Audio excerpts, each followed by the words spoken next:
Israel similarly breaches the binding resolutions of the United Nations Security Council, erroneously believing from the lack of countermeasures by the international community that it is exempt from having to respect international law.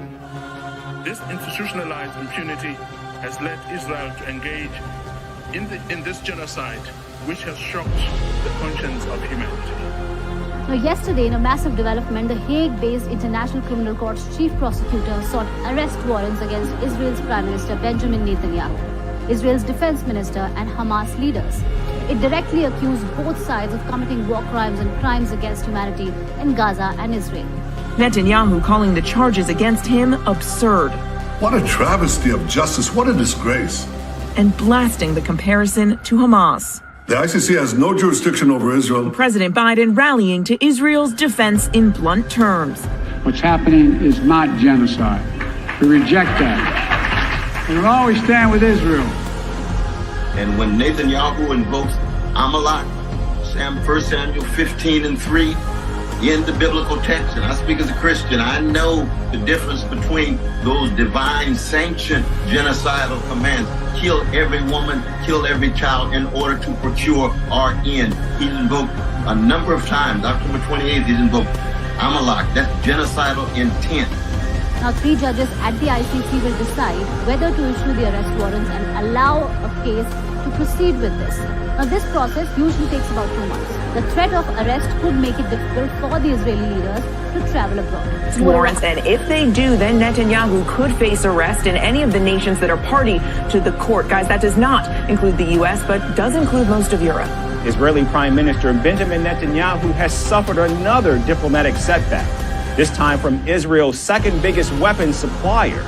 Germany says it will not defy the International Criminal Court's arrest order against Prime Minister Netanyahu and his defense minister Yoav Gallant. German Chancellor Olaf Scholz's office says that they will abide by international law. The statement has drawn a sharp response from Israel, calling it outrageous, while reasserting that Israel has the right to defend itself. Now, Germany has been a strong ally of Israel for years and has provided Israel with weapons worth billions over the last 2 decades. However, Berlin's move to accept the World Court's order to arrest Prime Minister Netanyahu has sent shockwaves both at home and abroad. Yo, peace, fam, peace, family. It's your brother Bunya, here with the brother Najib, brother C, and the brother Elisha. Continuing the first discussion that we were having on artificial Armageddon. What is artificial Armageddon? It's the fabricated attempt to fabricate biblical prophecy by mainly Esau. I'm gonna let the brothers introduce themselves and just pretty much greet the family in the room. Let's start with the brother Najee. Hey, Shabbat Shalom, family. Great to be here as always. Shabbat is always a great day to get with the fam and discuss the things of the Most High and His people. So, as always, great to be here.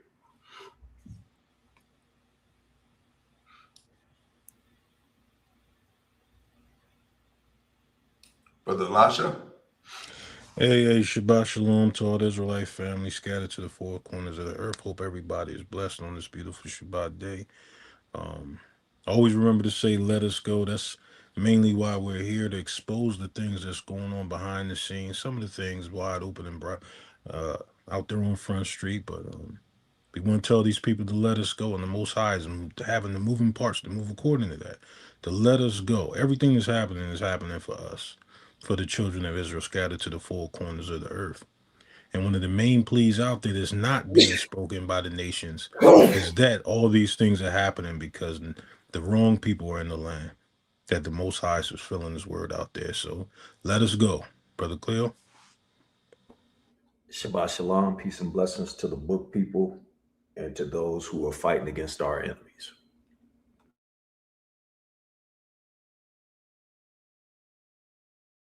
When we left off not last week, but a couple of weeks ago on Artificial Armageddon, we're going to continue from there, and we're going to continue this discussion. Let me share my screen.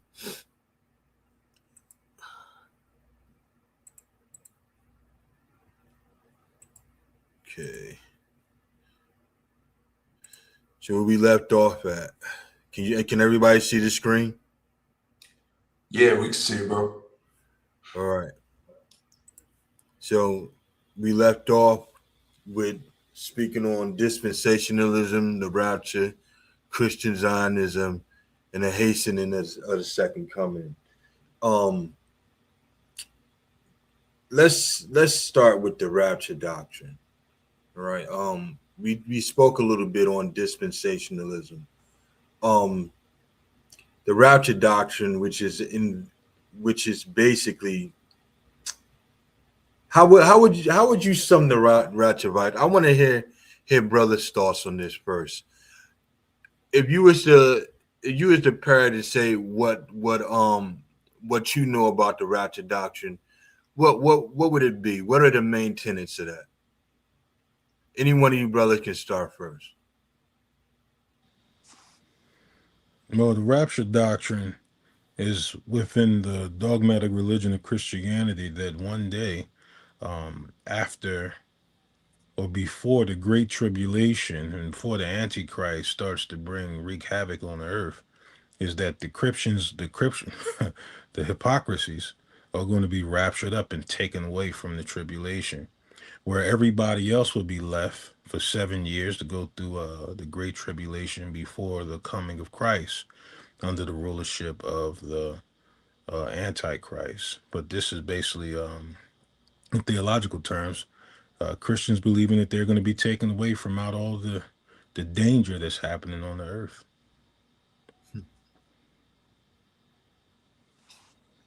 No, whenever I think about the rapture doctrine itself, I always think back to our people being in slavery, and that's the mindset that comes to me when I think of the rapture doctrine. It's telling a group of people that they just need to hold on, right? They just need to hold on, that no matter what happens to them here on earth, that they're gonna get theirs in the quote unquote sweet by and by. It was a way to keep our people mind away from worshiping the Most High here on earth.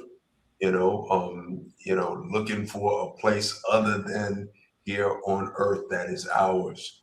And as we know, awakening, we have a land that is ours. And the Most High is going to return it and give that back to us. So yeah, that's what comes to my head.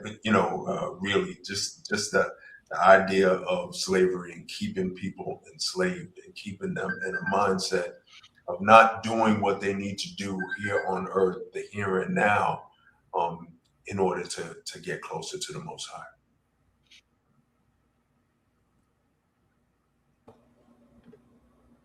Brother Cleo?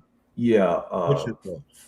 For me, I would say, first of all, if you look at the original Israelites, because according to the book of Acts, somebody go get that precept, it says they were first called that byword Christian or nigger in Antioch.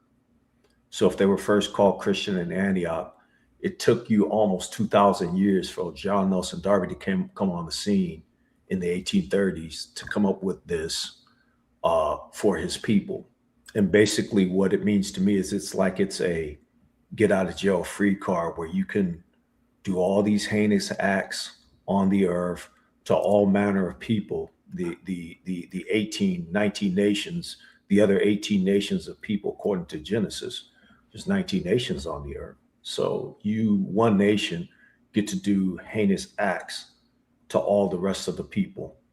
And if you look at some of the current language coming out of the United States administration, it's they're wanting to repeat this. And as I have been telling you all, as we go forward in history, we're going backwards in time. So we're repeating all of the different things that we've already gone through. And so because of that, they want a get out of jail free card because they know that their time is at an end and their rulership is literally at an end. We are seeing the destruction of the Western construct right before our eyes. And so it will behoove us to do a couple of things, and we'll probably get into those later. But for me, John Nelson Darby, he created that construct in the 1830s, and there's no way that there could be any biblical truth or anything biblical about it. If you're saying that all of a sudden you've done all of these heinous acts, and then on your deathbed you say some magical phrase, "Oh yeah, confess with your mouth, believe with your heart, and thou shalt be saved." No, thou shalt be damned. Because you cannot do all these heinous acts and think that you're gonna be like the cat who was on the either the left side or the right side of Mashiach when Mashiach told him, "This day you will be in paradise." No, it's a totally different circumstance, a totally different situation, and you cannot append that situation to your mindfully and willfully doing evil on the earth. Somebody read Acts 11:26. Acts 11:26. And when he had found him, he brought him unto Antioch. And it came to pass that a whole year they assembled themselves with the church and taught much people. And the disciples were called Christians first in Antioch. Okay, so if they wasn't called Christians in the time of Mashiach walking the earth and those other Israelites that was walking the earth, who called them a Christian?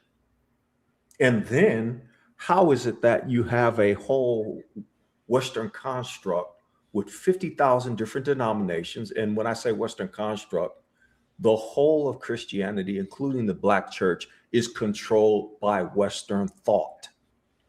And when I say Western thought, it's the red, white, and blue, and all of the other European nations, and that does not include you. And if you don't believe me, look at the reparations pact that the Africans put out. All of the white nations didn't vote. So when you say they were first called Christian in Antioch, how many years after that had Mashiach already left the scene? You wasn't calling him that. So if you wasn't calling him that, that means that that whole 50,000 denominations is a false entity. It's no different than Charlie Brown and them waiting for the great pumpkin. It's the same thing. So that's what the rapture is. You could put the rapture in the same category as the Loch Ness Monster, Snow White and the Seven Dwarfs. What's that other dude? The Loch Ness Monster. What's the other one? Frosty the Snowman. Bigfoot, yeah, him too. Well, Bigfoot is probably real though. The abominable snowman, that's one of my favorites. You put him in the same. What's that? The Lucky Charms, Magically Delicious. Yeah, you put him in the same conversation with them, and it's no different. So now, if you got a whole thing that was made up on a lie, then that means that your whole foundation is faulty. It's not. Ask Netanyahu and them where they Messiah at. Ask the Christians currently. Hegseth, where's your God at? Because y'all think y'all ready to nuke Iran, but where's your God at? Is he gonna say out before the nukes drop? Because if y'all drop a nuke, if somebody drop a nuke on them, somebody gonna drop a nuke on somebody else. Somebody gonna drop a nuke on somebody else. So I'm a you. You know what?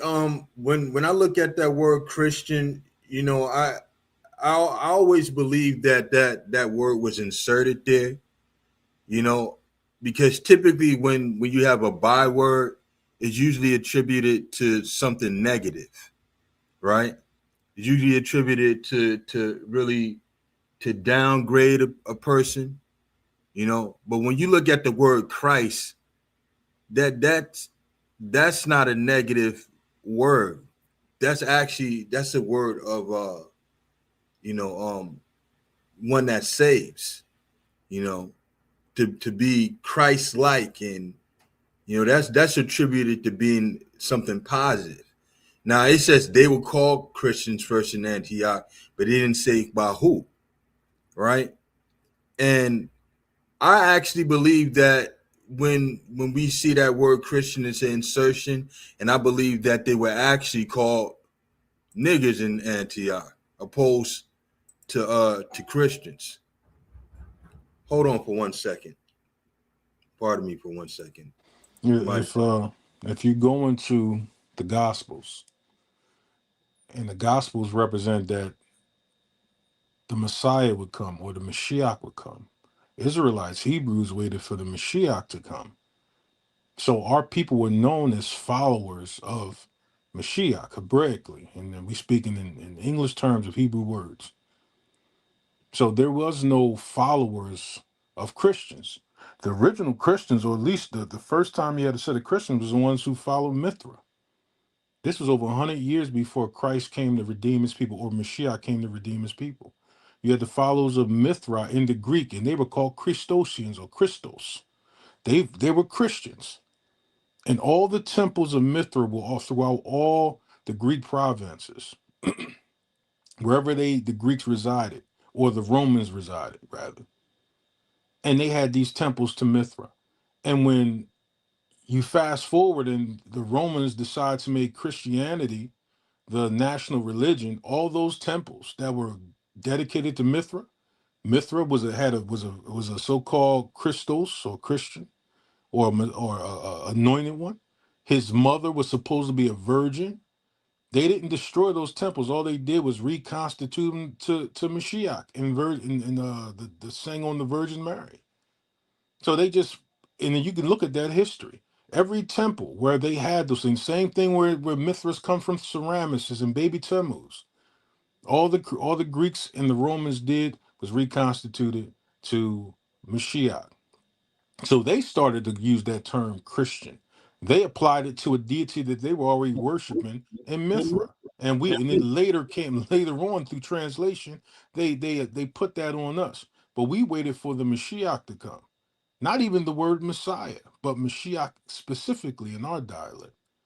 So it's a whole hijack system, no different than the hijacking that they're in the land right now. They hijacked the Most High, giving us a second Exodus, to now the second Exodus for them is rapture. The rapture for them is the equivalent of us having a second Exodus. The adversary for us being delivered from the North Country and then the nations who have held us captivity is the equivalent of a antichrist for them. It's a mimic job. It's a way to just, hey, we're going to hijack it with something else. So second Exodus to us is a rapture for them. The adversarial nation of Edom for us is the doctrine of the Antichrist for them.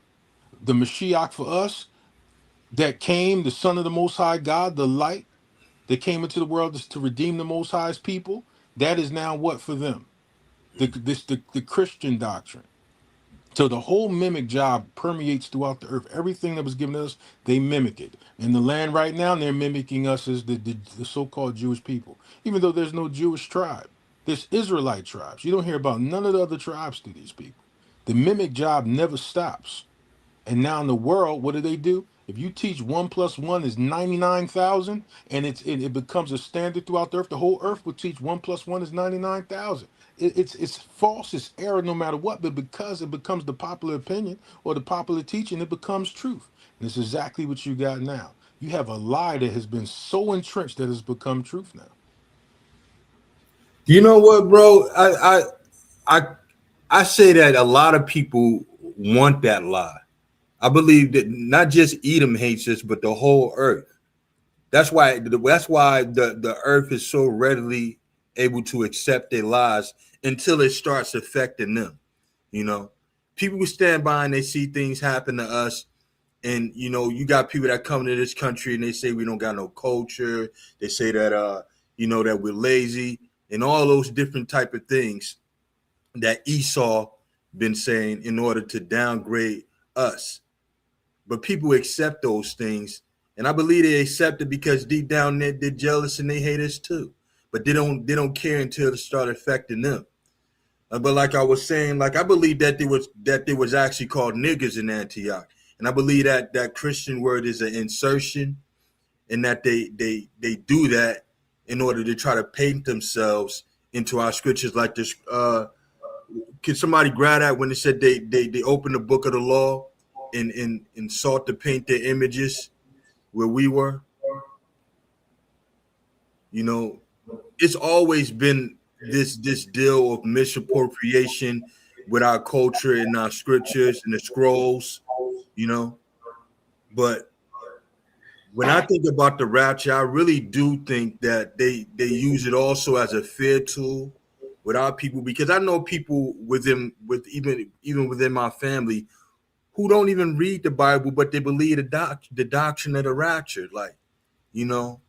And it's like all the things that's said within the tenets is so ass backwards, and it's no part of it that's accurate dispensationally, you know, with the time frame, and they waiting for an antichrist.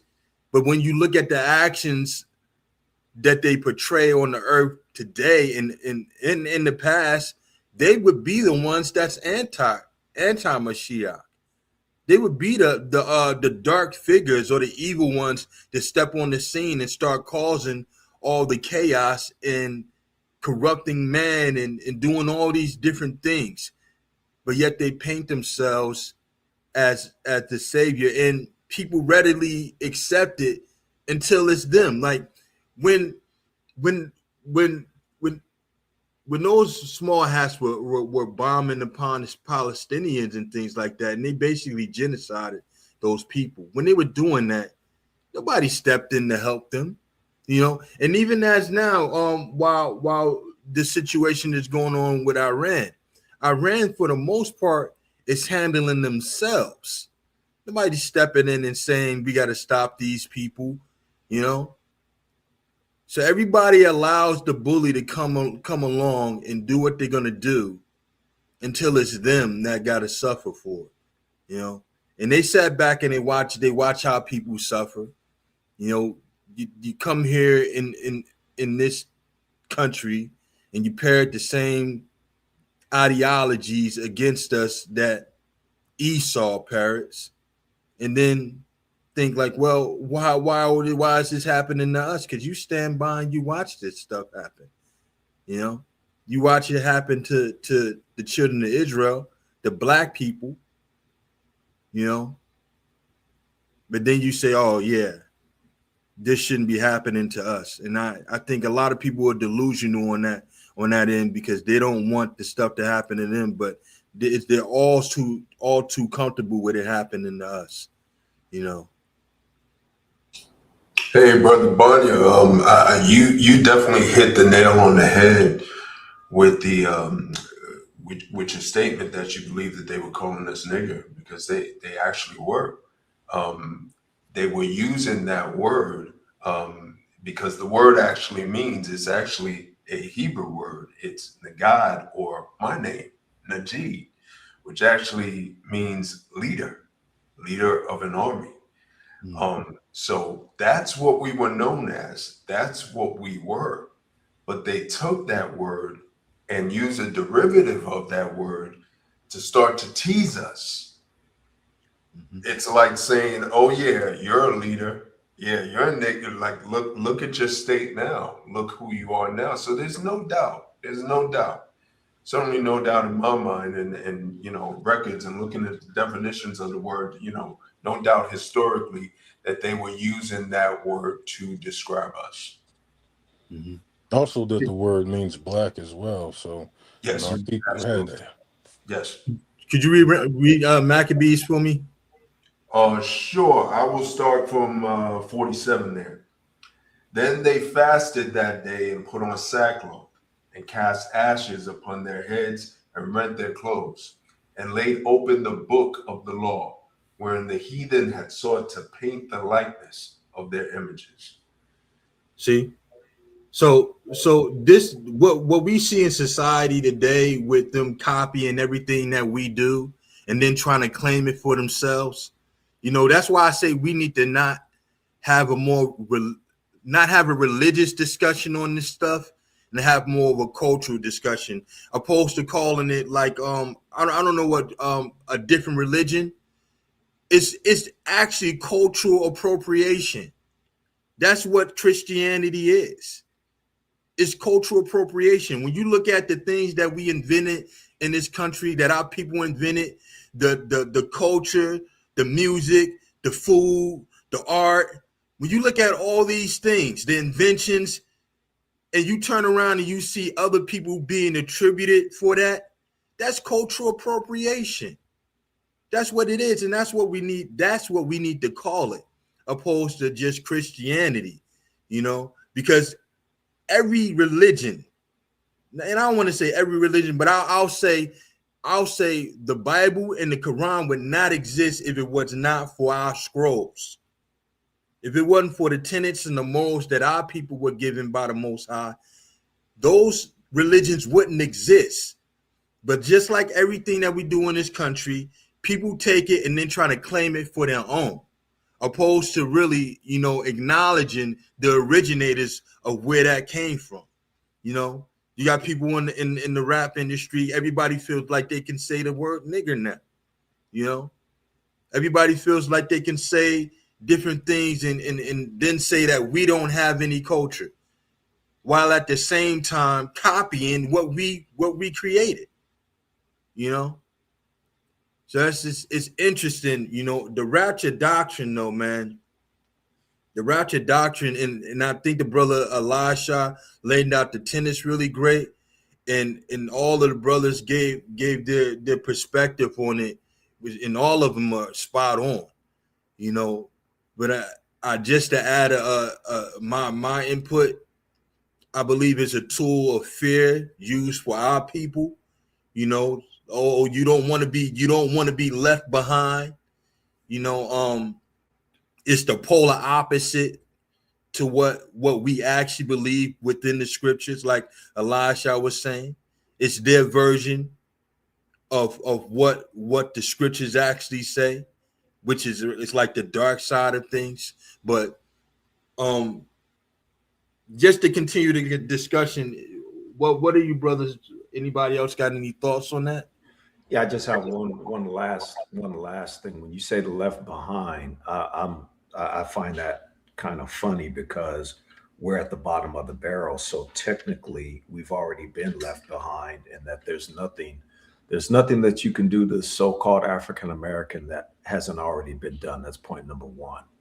Point number two, and this is what I want everybody to think about when you're watching and ingesting your media, whether they be cartoons, whether it be movies, whether it be music, you will notice a common theme. And that common theme is that we all have been groomed, all of us that live here in the United States of America, we have been groomed to accept the media, accept good, evil for good. Case in example, when you watch movies and it's either a gangster movie or a shoot 'em up or a bank robbery movie or a adult movie, things of that nature, who are you rooting for? You're not rooting for the police. You're typically rooting for the bad guy. And so because of that, your mind has already been constructed to accept this whole bad guy is doing okay because I want them to get away. I want them to succeed in robbing the museum of $500 million of art.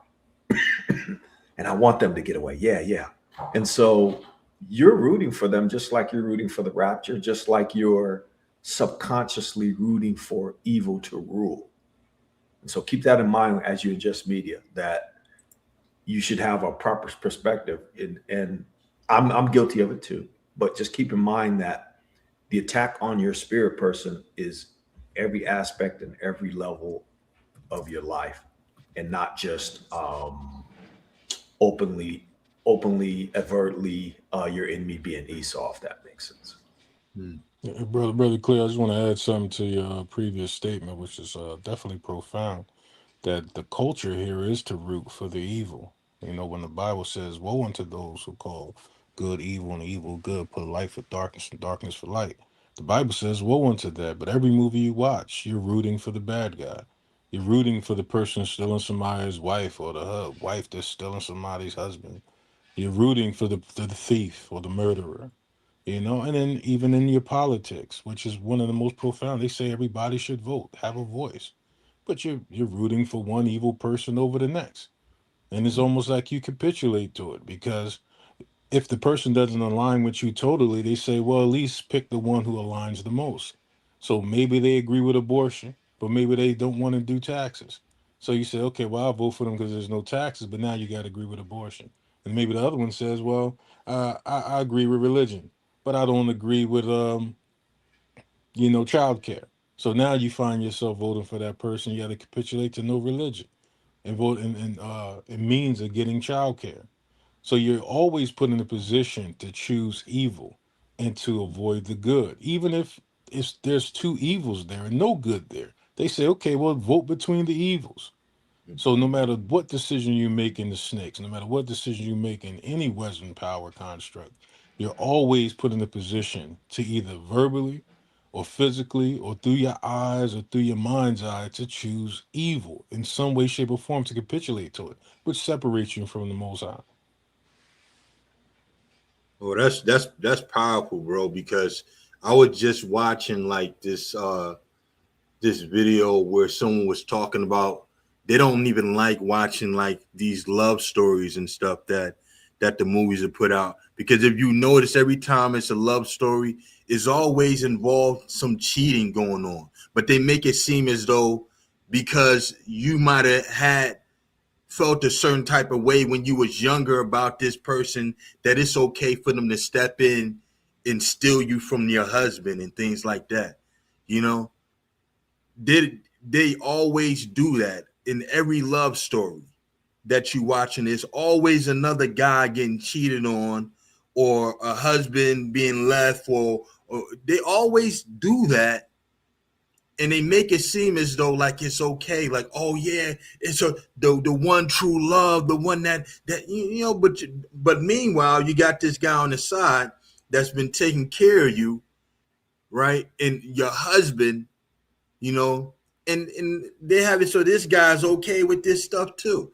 So that's powerful what you said, because they do that stuff to make you accept evil, within the culture, within the movies, the music, all of that, But they really only push it on the music because, one is how people making money from that, so they want to demonize that and make sure that that's in the forefront of things being evil, if it's our people. Yo, brother, I'm not even interrupt you, but I was gonna say, going with the present point you was making, brother Najee, can you grab up Psalms 101 and 3? I believe it's Psalms 101 and 3.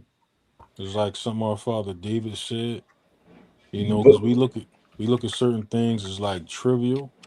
We don't look at things that everything is spiritual. But when you look at everything as spiritual, you know that everything has either a positive, a positive reaction or a negative reaction. There's really no neutral, because it takes a lot of energy to completely balance a thing. Equal parts this and equal parts that. So seldomly can you get um equilibrium effect. You can't really get that. Someone has to have more in some type of ways. Usually you don't get those two things to balance out. So you're always choosing one or the other more than the whole what's the doctrine that Christians got, that when you don't go to heaven or hell, what is it called? I can't remember. Purgatory. Purgatory. There you go. They That's want you to do Catholic. That's Catholicism, though. yeah, the Christianity purgatory does. effect. There's really no purgatory effect. That's why the scripture says rather that you were hot or cold, but because you were lukewarm, I'll spew you out my mouth. There really is no purgatory effect or equality or equilibrium to it. It's really always balanced in one way or the other, either all good or all evil. But read that verse 3 for me, please. Before he reads it, I got a art with Najee. I'm sorry, fam. Please forgive me, but Najee, I got a problem with you because your name, if it means nigger, is offensive to me. So you need to change your name. I'm gonna work on that right now, bro. I'm working on that right now. Got to come up with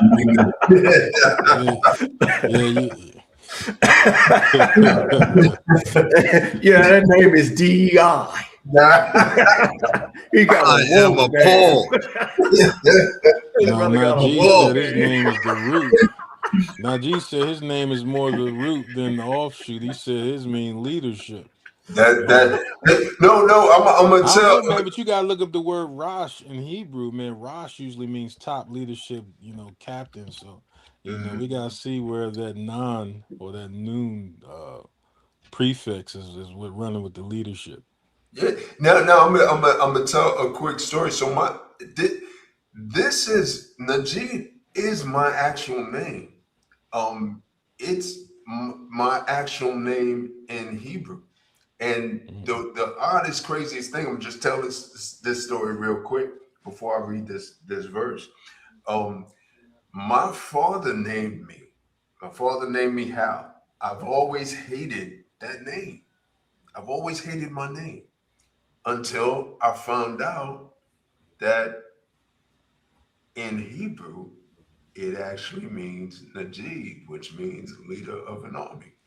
And I found that out much later when I became awake and became an Israelite. So that's just a quick story. So all that to say, Brother C, no way, man, no way am I changing my name. All right, I'm gonna read this verse right now. All right, I will set no wicked thing before mine eyes. I hate the work of them that turn aside. It shall not cleave to me. It says, I will set no wicked thing before mine eyes. The commandment exposed to us what wicked things are. So if you just look at Hollywood or Hollywood, what do? They set evil things before your eyes. It says, I hate the work of those who turn aside. All their works are as to get you to turn aside. And as far as it says, you shall not cleave to me. They want you to, like Brother Banya said, they want you to feel empathy, even to romanticize adultery, to romanticize fornication, theft, murder. They want you to. Even that's why most movies, when cats get murdered, it's stylishly. It's not just a person getting shot. It's a jump over the car, flip off a building, gun behind your back, gun to the side. It's always a stylish, romanticized way of killing people. It's always some passionate love that somebody has to have. It's always to romanticize it to make you cleave to it, that your mind no longer deals in reality, that you don't believe in what life really is supposed to be. Now because you see the romantic aspect of things, because you keep seeing these glorified things put in front of your face, you can't even have a regular life. You can't even enjoy a regular atmosphere. Come home, feed, chill with your wife, or build with your family, go to work every day. You got to have some type of turmoil or chaos, because these things is what appeal to you. But the thing is this: these things was never supposed to be exposed to you for those things to become appealing. A lot of things that's in your mind now is because you're exposed to it. These things was never supposed to be before you. Our fathers didn't have to contend with the visualizations that we deal with, the options or the choices that we're given to make us. Some options or no options at all. But they're put in front of you as choices like homosexuality, promiscuity, all these things that should not be an option are now glorified to you. Now it's 10 times harder for you to fight those things, even 100 times. Imagine what it's like for your children when they turn the TV on or go to the movies. Now a war is being waged within you where you're almost likely to choose evil at some point.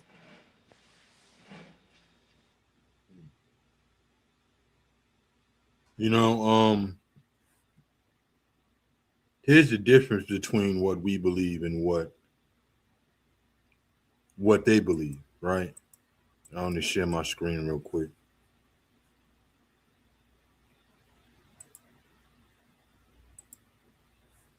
All right. So the scripture that we believe, it says this. The Most High says, as I live, said the Most High, Elohim, surely with a mighty hand and with a stretched out arm and with fury poured out will I rule over you. And I will bring you out from the people and will gather you out of the countries wherein ye are scattered with a mighty hand and with a stretched out arm and with fury poured out. And I will bring you into the wilderness of the people, and there will I plead with you face to face, like as I pleaded with your fathers in the wilderness of Egypt, so will I plead with you. And I will cause you to pass under the rod, and I will bring you into the bond of the covenant. And I will purge out from among you the rebels and them that transgress against me. I will bring them forth out of the country where they sojourn, and they shall not enter into the land of Israel. And ye should know that I am the Most High. So here's the thing, right? When you look at these small hats, none of this stuff fits the way they enter into our land. None of this stuff fits the scripture that they talking about. Where's the reality? Where's the accountability that the Most High say He's going to bring amongst His people? That you're going to be accountable for doing what you're doing that's not according to what He told our forefathers, right? But He says, "As for you, O house of Israel, thus said the Most High Elohim, go ye, serve ye every one his idols, and hereafter also, if ye will not hearken unto me, but pollute ye my holy name no more with your gifts and your idols." Right? So the Most High made a declaration. Look, this is what's going to happen, right? I'm going to bring you out from the people. I'm going to bring you into the wilderness. I'm going to plead with you face to face like I pleaded with your forefathers. I'm going to bring you back under the rod and bring you into the bond of the covenant. So that means at this point, you're going to be accountable for not doing what you're supposed to do according to my law. There's no accountability amongst those people. Why are they fleeing out of a land that the Most High said that once He bring you back in there, you're staying? Why they running to Egypt now? He's not. He said He's going to scatter you and He's going to bring you out of the countries where He scattered you from. Where are these people scattered at? Where were they brought into as slaves? Yo, Aki, I give the people a mystery because everybody want to know the times and where we're at in prophecy. So let's expose a mystery to you. The reason that Christianity has the rapture happening before their 7 years of tribulation is because the Exodus for us, in mimicking it, has to happen before certain things are done on earth. A lot of people that talk about Christ can come tomorrow, this will happen, this will happen. They don't know that in revelation terms, our people have to be Exodus first or delivered out of here first before a lot of these things will even happen. That's why the Christians mimicked it by saying, well, the rapture happens first, and then they're taken out of the way, and then the tribulation happens. No, the Most High will deliver us through the second Exodus, and then certain things are going to start to happen on the earth. I'm talking about in sequence. This is what's being primed and prepped right now. Our Exodus is a triggering point. The same way the 400 years was a marker in Revelations, or a marker in our deliverance. So when you're looking for certain things to happen, like raptures right now, you're not going to see it happen. We have to be delivered out of here before almost all these theological things that they're saying is going to happen. We have to be delivered out of here first. And then when we're delivered out of here, then you're going to see the battle of Jehoshaphat. Then you're going to see nations, or the Edomite nations, finally crumble to the complete end. But they're going to get kicked out of the lands that they're in. They're going to start to go back to where they came from. Look at the revelations in Jeremiah. Read from Jeremiah 45. Read from read Ezekiel, starting in chapter 16 up through 25. You read the prophecies, you can see that our people will be delivered first. But they twist it. Okay, well, we'll be raptured, and the church will be raptured, and then all of a sudden the Antichrist will reign and all these things. No, Israelites will be delivered. And then you'll see certain things happen on the earth prophetically in sequence. But they don't want you to know that. They don't want you to believe that our people are going to be delivered, and that's what's going to happen. I remember the conversation, and they so bass backwards, right? As the brother C would say, they're so bass backwards that, and we was talking about this briefly, how there dispensations within the Bible where they think it's happening in one day. You know, they think it's literally one day that things are happening. They can't even understand the scripture that they didn't stole. They so bass backwards with it, you know.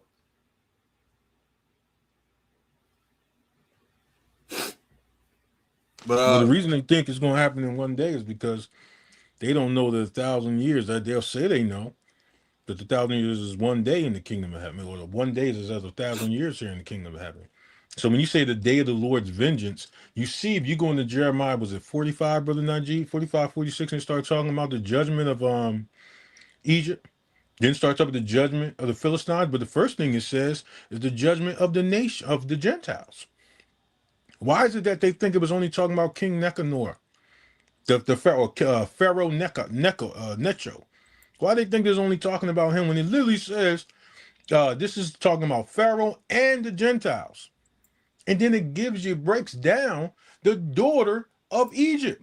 Why nobody talking about the daughter of Egypt? Who the hell do you think the daughter of Egypt is? You go into Revelations, what does it say? Spiritually Egypt and Sodom. It's talking about the daughter, same daughter of Babylon. It's talking about the course of time, but it calls it the day of the Lord's vengeance. Because it's not happening in one moment, in one day.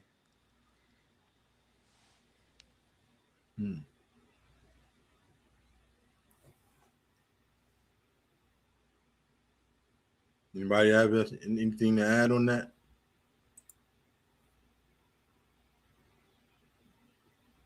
Nobody adding anything? Okay. Let's move on. All right, let's talk about Christian Zionism. Wait, you know what is Christian Zionism? What is that? That's a great question, bro. And I have absolutely nothing in common with Tucker Carlson, but I'm as confused. I did watch a couple of, I'm sure a lot of you've seen it, a couple of videos he put out recently asking about, like, what is Christian Zionism and how confused he is about it. And I'm confused about it also. I don't exactly know what that means. It's another way to say Messianic, what do they call it? Messianic Jew. It's no difference than that. Just the opposite phrase going first. It's a Messianic Jew. Christians believe that the Jewish people are the people of the Most High God, and they believe that Jesus will come on the Mount of Olives and establish Jerusalem for the Jews. It's just the same thing as saying it's a Messianic Jew to believe in Christ.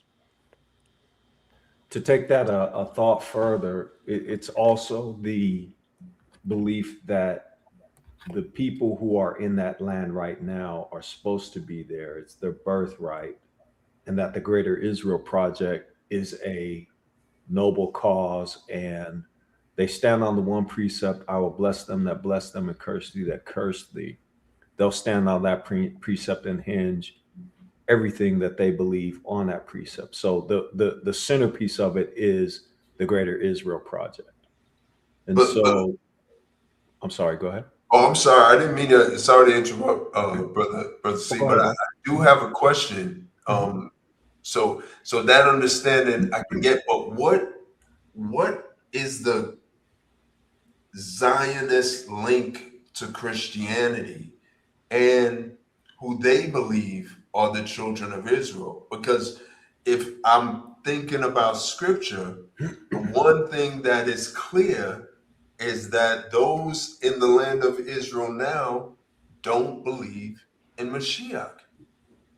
Well, they don't believe in the person that you call Jesus Christ. That's true, but they do have their own Messiah, so to speak. And so, to your point, it is a complete divergence to Christianity, because if you take the thought of Zionism as a whole, Zionism believes that everybody else is animals and cattle and the beasts of the field. And the Jews all, by and large, believe this, that everybody else is subhuman and sub-superior to them, and that you can treat them any kind of way. And so with that belief set in mind, they do have their Messiah that's either, I believe some of them believe that he's on the scene. I've seen pictures of a guy that they purport, or that he's about to come during this time period to save them out of the mess that the politicians get them in. So if you look at it's and this is what's fractured the house of MAGA or the maggots. What's fractured the house of the maggots is you've got two factions now. You've got a faction that says you should be America first, which means that you should take care of the homeland like the platform that you ran on. That's one faction. And they were okay with supporting Israel just as long as you put America first. And then there's the other faction that stands on the precept of I will bless them that bless thee and curse them that curse thee, no matter what. They're Christians, and they believe that ultimately the Jewish people and the Jewish nation will accept Jesus Christ once he returns. And so they're fighting, and they're saying that no matter what, we need to protect the nation of Israel. We need to protect them. And so that's why you have this pseudo religious element, and I call it pseudo because it's a bunch of made up garbage, if I must say that. So you've got two factions literally in MAGA that are fighting against each other. Now you mentioned Tucker Carlson. Candace Owens is on the side of the Christians. So you've got the Christian side and you've got the Christian Zionism side, and both are fighting against each other. Tucker Carlson represents the Christian side, where you should put America first and not AIPAC, not the Jewish lobby, not the controlling entities that really run the whole earth. So because of that thought, you'll see a lot of confusion and a lot of confusing tenets, but make no mistake about it. They are no different than the Republican, Democrat, the left and the right, the blue and the red, white, and blue. They're all part of that same bin of confusion where they want to confuse you and keep your mind focused on the nut stuff that they do. Meanwhile, they're busy controlling, and really at this point, the Jews have a mindset of if they can't have it, they'll destroy it. They'll attempt to destroy the whole thing. That's the mindset. They have a real psychotic. They're like not so sociopaths. They're really psychotic, and they're worse than Nazis in their thinking. And so that's kind of the differences. Now, if we talk about Charlie Kirk, the Israelis smoked Charlie Kirk. They killed that man. They did. Now, mind you, I don't give a damn about Charlie Kirk. If Charlie Kirk is burning in hell right now, hip hooray. F him and everybody that's near him. Well, this might get banned, but I don't give a damn about Charlie Kirk, by the way. Because Charlie Kirk hated my people. He hated my people with a vengeance. That's all he did, is he would spit on our people. And it's the last spit that he spit upon our people, he got his beak blowed off. But he was one of those that was on the Christian side of the house. Whereas, okay, I got all my money, and they're using my organization to funnel billions of dollars through, which they don't talk about that. You have to go through certain channels. But they're using my organization to funnel billions of dollars, this Israeli thing that's so powerful that controls all the money. I'm like a funnel for all of that. And then meanwhile, they've given me millions upon millions and millions of dollars because I am a, quote, voice for white youth. And that's my shtick, is to boo-boo on black people. See, the Jews are okay if you boo-booing on black people, because the black man here in the United States is the perfect fall guy. Why? He's at the bottom. And his black leadership has abandoned him. The Boule have abandoned black people. They never were for black people, because their mantra is that they're beholden to the king. And who is the king? Donald Trump and them. So I hope I was able to shed some light with that long diatribe. I'm gonna go on mute again. No, that's great.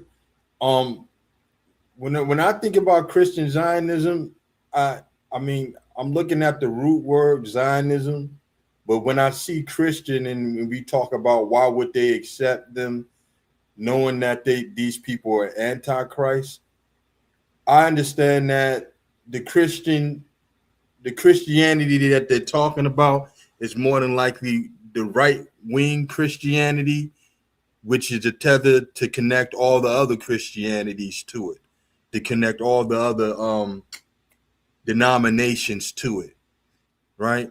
And Zionism is just another form. It's like saying, okay, Zionism is basically white supremacists on the Jewish side of things, or on the side of things on this side of the earth, right?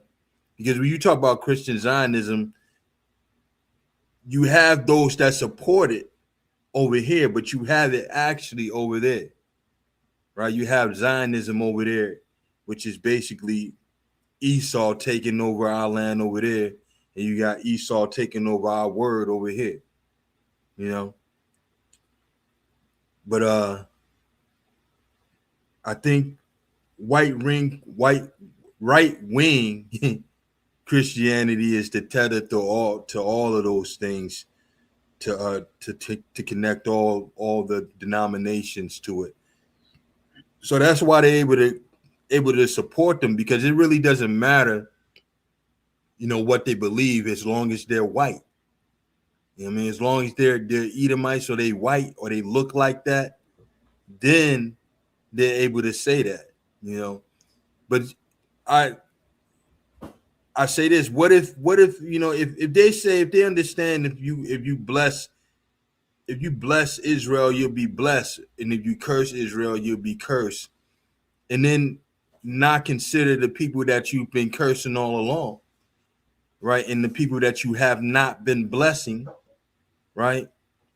If we told them it, or they found out, and we know at some point they're gonna find out we're the people, and it's not gonna stop them from trying to destroy us still, you know, because that's what's in their heart. It's not even about the truth to them. It's about them, those small hats being white people, and that's who they are. They're not, you know, they're not who, you know, they want the world to believe they are, you know.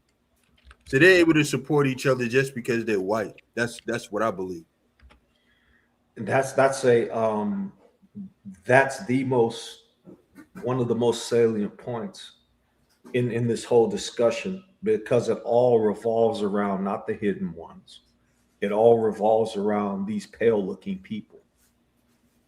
And that's really the only reason why America supports them, is because they know within their heart of hearts that King Bulan's children are from Europe, and they never had no association with that land, if that be the land. They never had no association with Akibu land, or they never had any association with this land here. So having said that, I think it's incumbent upon us, and Brother Eliashaw, you can speak to this, that these things we need to be openly proclaiming. We need to proclaim them to the Father, because this is the word that he gave us, and this is the things that he said were so. We need to not remind him, but say to him that this is what you say in your word, thus saith the Father, and this is how we believe it should be. We individually and corporately should be doing this. We individually and corporately should be pronouncing, Psalms 83, Psalms 91. You know. We should be openly proclaiming these things. Now, is that going to hasten anything? No, but it does give us a center of gravity in terms of us having that like mind, if that makes sense. I want to just to make a statement regarding what the brothers just said. Sometimes we pretend, and I want to say pretend because we seem to give them default legitimacy for some reason. Like Esau literally sat down with his brothers, Germany, Switzerland, France, Spain, Canada, Australia. Like they sat down and was like, okay, this is the line. This is where we're different at. But yet when they talk about genealogical inheritance, when they talk about the pride of one's origins, they're all but too quick to let you know that, like Trump, when they did his grandfather's from Germany. His grandmother is from the Ukraine. And I added that part because I don't know where his grandmother's from, but it's just to go with the whole statement is to say Esau know he's Esau. I seen a video of the Ish people talking about Operation Eternal Darkness when they rained down them bombs on Lebanon. Was it Yemen or Lebanon, Brother Cleo? It was one of the two. You're looking at an Edomite give that statement. There is no process of legitimacy to say, okay, we're going to agree that you're the Jewish people. It's two people in the same house, brother and brother, or brother and sister, and he sends his brother out to go play a part. Not that his brothers got to convince him that he's somebody else. Jewish people are white Edomites. There is no discussion where they have to pretend that they don't know that, or that they have to endorse each other without knowing who they already are. They know Germany is their brothers. They know the Australians are their brothers and the Canadians. They're not under any disillusion that they're the same people. But the world, through the media and through the rewriting of history, we give them default legitimacy as different tribes of people. So Donald Trump does not have to be subverted by Netanyahu. He doesn't have to. It's not a matter of whether a foreign government is taking over the United States government. Esau is leading Esau. They're going to, and like Brother Banya just said, white is going to endorse white. But let's let that transcend to all the white nations. We ain't talking about the white pale faces of China and pretending that they're brothers to the European, because they both got fair skin. But we're talking about the European that you can't make no difference from them. When you let a Russian come from Russia over here, you couldn't tell the difference until they tell you they're from Slovakia. You don't know that. You don't know the difference. That's why Whoopi Goldberg took all that flack when she made the statement about anti-Semitism and racism. She caught a lot of flack for saying, well, y'all really don't know the difference of who's a Jew and who's a white person when y'all around each other. When we suffer racism, white people see us as black people. But if a Jewish person don't say they're Jewish, another white person is not even going to know, because they're just the same white people. Same people with the same recessive traits, with the same paper cut, thin lips. Same people. Same genealogical traits, same biological traits. There is no difference between Putin and Trump. I want to share a video. Oh, go ahead. I'm sorry. No. After you finish, bro, I want to, because it's pretty much saying the same thing that you're saying. So finish saying what you. I just wanted to make the statement that it's us as Israelites that give them default legitimacy. Why they delegitimize us in favor of themselves? We got to stop giving them default legitimacy. Even with their religions are fake. You know what I'm saying? We even when we can't reach them, like we get into these discussions. It happens in my family. One's a Seventh-day Adventist, one's a Baptist, and it's like, listen, you are an Israelite Baptist, you are Israelite Christian, you're Israelite Muslim, you're Israelite Buddhist. Somehow you are making Israelite be on lines with religion. What if I tried to delegitimize your religion with African American? That's the equivalent of what you're doing when I'm speaking about us being Israelite and you're speaking about us being Christians. Those are two different discussions, nationality and religion. And I'm saying Esau doesn't have that problem because he has no religion. He worshiped the devil, plain and simple. But nationalistically, he knows he's just furthering his ends, and he's accomplishing it. Just like the prophecy says, it says that the dew shall be the fatness of the earth. He's everywhere, just like the promise that was given to Esau by Isaac, our father Isaac. He's done that. He's on every land, operating as a different name. He's on every land, the way it says that he conquered by the sword. We're the only ones that keep giving legitimacy to this argument. Okay, so here's what I'm not going to stand for on this show. And please forgive me, but Elisha, here's where you are wrong, and here's where I'm going to disagree, and here's where I'm going to set a precedence.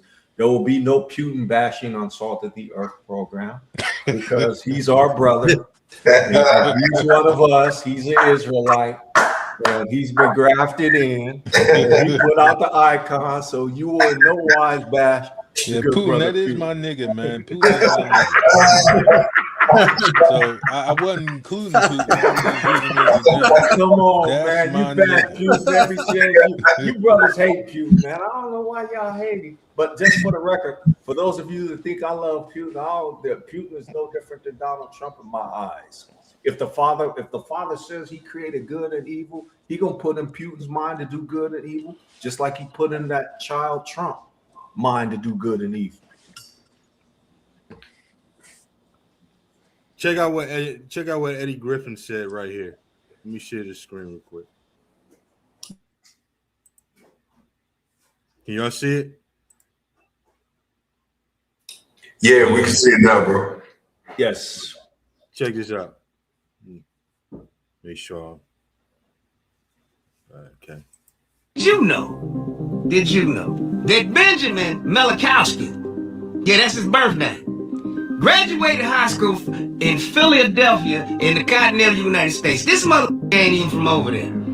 As none of the people are, because his daddy was an immigrant from Poland. This is why they don't want to do no blood test, because it'll show all the motherfuckers are Polish. Anyway, this or Ukrainian, same shit, yeah, it's me. Anyway, this motherfucker changed his name once he graduated high school and probably did some college, because they get college for free if you happen to be Jewish.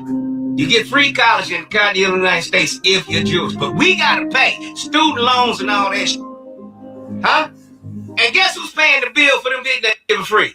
You are. Yes, our tax money. Because sons of... Anyway, he changed his name to Netanyahu, Benjamin Netanyahu. Now, his daddy's brother had a son, and he was a Malachowski too. Now this motherfucker changed his name. He is now the president of Argentina. Come with me now. It gets deeper. Now the UN just passed this resolution that slavery was the most heinous act in the history of humanity. Every country on earth ratified it. China, Russia, every last one of them motherfuckers. There's only 3 countries that abstained and said, no, it's not. Guess who it was? Israel, Argentina, and the United States of America. In case you didn't know. All right, so I'll cut off right there.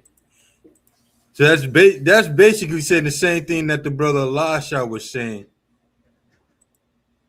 You know what I mean? That's basically saying the same thing. Like they support each other. You know that it. You know, Edom supports Edom. You know. The white people set Netanyahu up the same way they set the president of Argentina up, you know, and that's the playbook.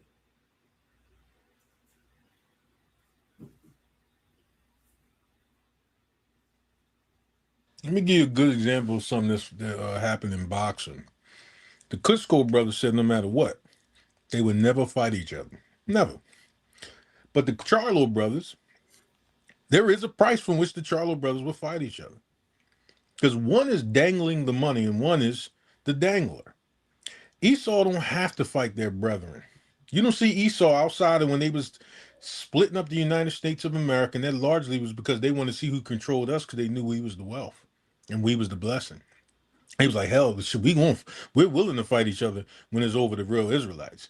That's about the only thing we want to fight over is who get to keep them. Outside of that, they really ain't got no beef. Because they've all agreed to steal different territories. And you see it. It was a time they had to make the agreement. Okay, we'll take Russia, we'll take Germany, we'll take Poland, we'll take Uzbekistan, we'll take Slovakia, we'll take South America, we'll take this. This is an agreement. Look at the Louisiana Purchase. They bought that from their brothers. You ain't seen no Louisiana Purchase with India or China. Esau got together and they sold different lands to each other. They divvied it up as family. And we play this game legitimizing these people. Well, the legitimacy game is over. There's only one legitimate heir to the land of Yasserel from the Euphrates to the Nile, and that's us. We the only legitimate party on the earth that's owed that's that land, because the Most High God said so. Everything else Esau stole, and it's going to be taken from him. That's why it says in the Bible, there's no place found for him. He stole everything he got. Those lands don't belong to him, and he got to leave all that.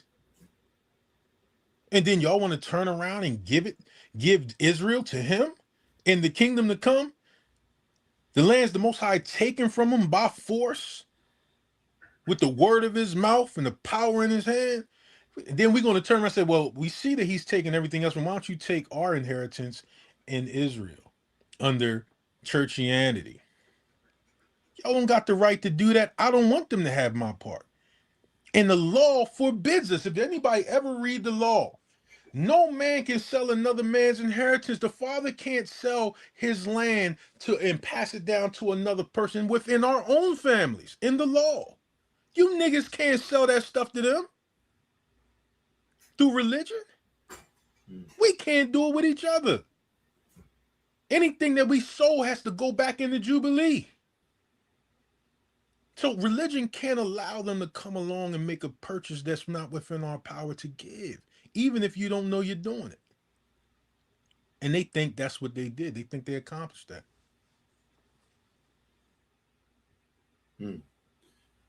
Let's move on. Let's talk about the key figures. Can you brothers see the screen? Hold on, let me add to the stage. Let's talk about the figures driving this artificial Armageddon. The brother Elisha, you had sent us a video recently. Are you able to pull up that video? Because I really want to conversate about that. Brother Najee, did you cue it? Can you cue that video? Give me 2 seconds. I'll get it up. Nah, brother, 1. No, 3 now. By the way, man, how you gonna put that brother on a 1 second timeout, man? How you do that, Elisha? That brother's skills is like that. I thought maybe he did a command, man. Esau, man. Do it now, nigger. Man. You know I ain't got brother Elisha, bro. Did that brother try to go get coffee with that other second, man?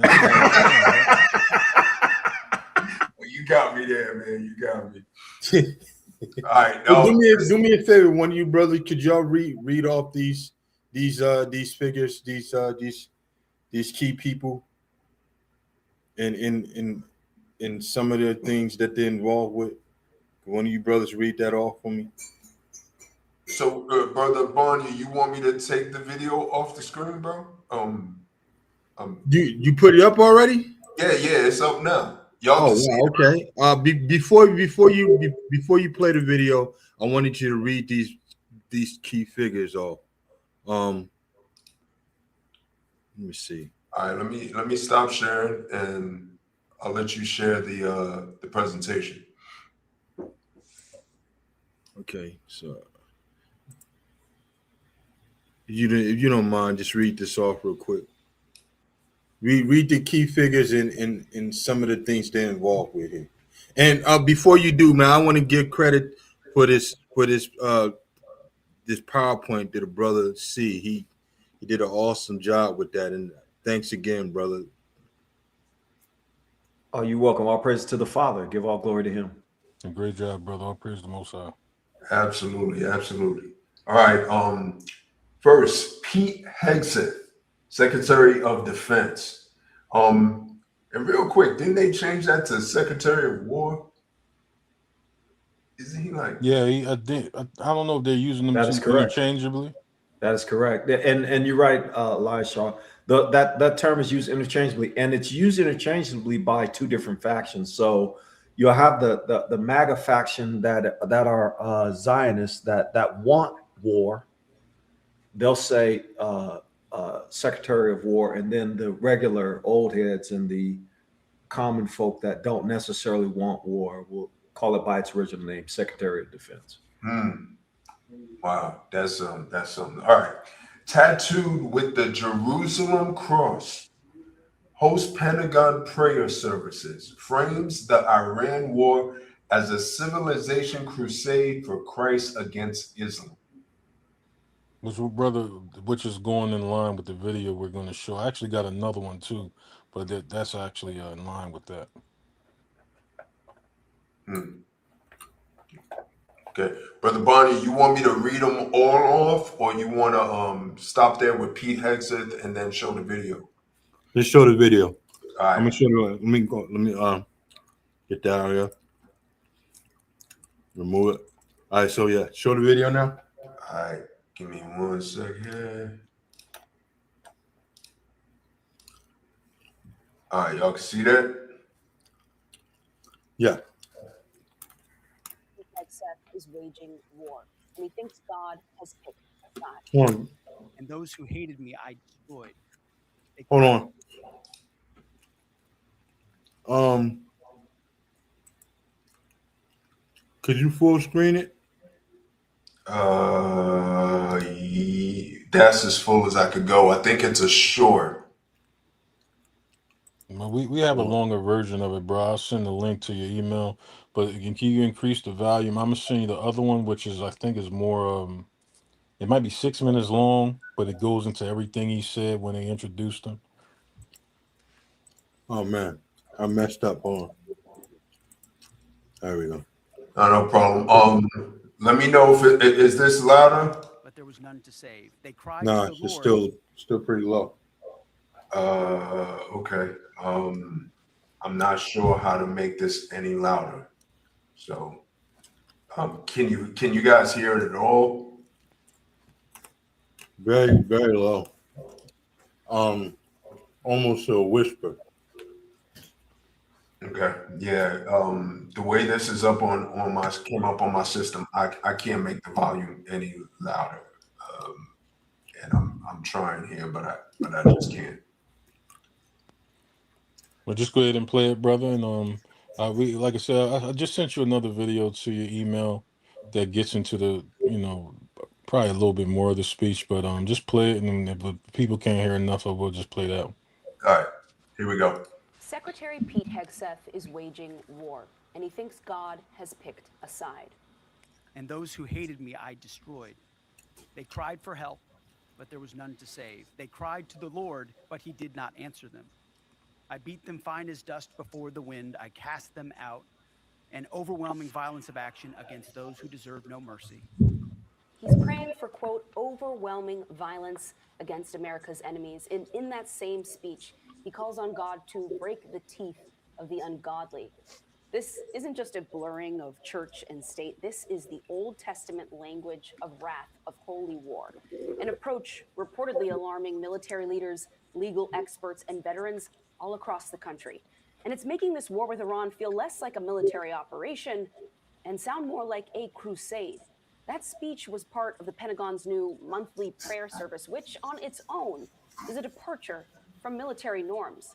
He has brought figures from his extremist Christian denomination to preach at the Pentagon, including a prominent pastor who says women shouldn't have the right to vote and has basically suggested that owning slaves in the South was not inherently immoral for Christians. But it goes beyond speeches. There's also the question of what's being put into practice. Hegseth has also made sweeping changes to chaplains, the ordained clergy within the military, responsible for the spiritual and emotional well-being of service members. Before Hegseth, there were 200 religious codes that existed for a reason, to ensure that a Jewish soldier, a Muslim sailor, a Hindu airman, all had a chaplain who could actually serve them and support them. Hegseth cut that list down to just 31. We asked the Department of Defense if they could share which 31 religious codes would be allowed, and they didn't have an answer, only pointing us back to Hegseth's original post, which claimed many of the religious codes were never used. Roughly 70% of active duty military personnel do identify as Christian, but hundreds of thousands of Jewish, Muslim, Hindu, atheist, and agnostic Americans serve in uniform too, and they signed up to defend a nation built on religious freedom. And that right there, if you look at that video, they're making you choose between the evil and the evil. Mm-hmm.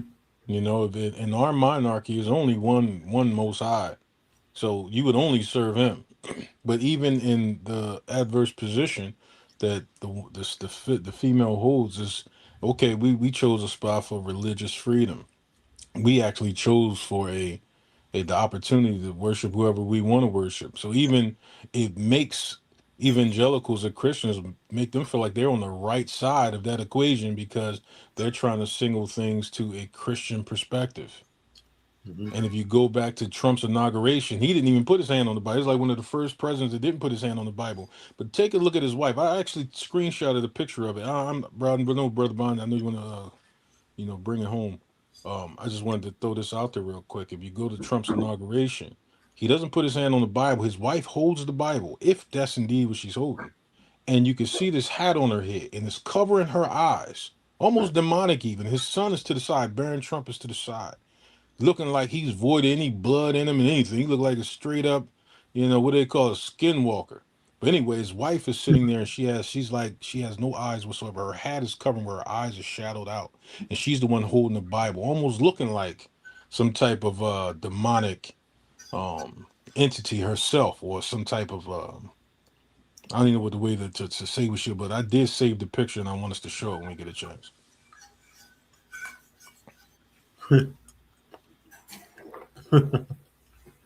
Sith Lord. Yeah, exactly what she looked like, bro. I'm gonna send it to Brother Najee now, so he can show the picture. And then if you want, we can get a short on his inauguration. And a lot of Christians called him out on it. He didn't put his hand on the Bible when he swore, because what they don't understand is that according to their theology, even though they don't recognize it, Trump would be their antichrist. He would be their antichrist if they indeed even understood what they're trying to teach. He would be their antichrist, the one that they're searching for. His death and coming back to life being when he lost that election and getting it back the second time. But because they only look at things in the way they want to see it in the Left Behind series, even according to their theology, if you wanted to give them any type of religious validation, this would be them in it right now, if they wanted to look at it like that. Somebody get Kirk Cameron on the phone. There you go. So you can explain to them what they believe.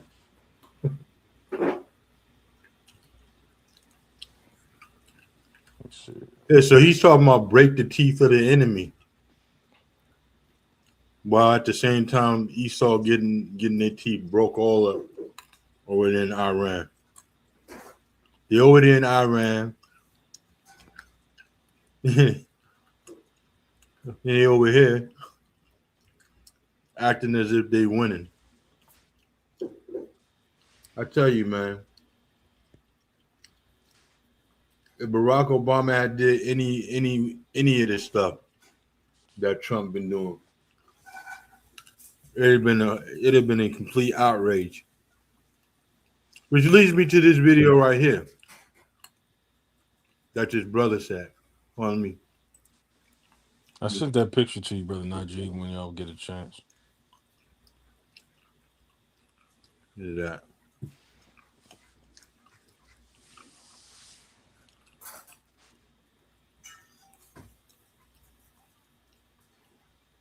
Here we go.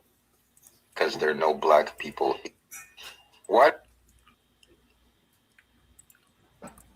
This is an indictment towards all the white people over here too. All you Edomites that want to claim that y'all so holy and now always got something to say about my people. The hypocrisy is just like staggering. You know, the hypocrisy and the lies.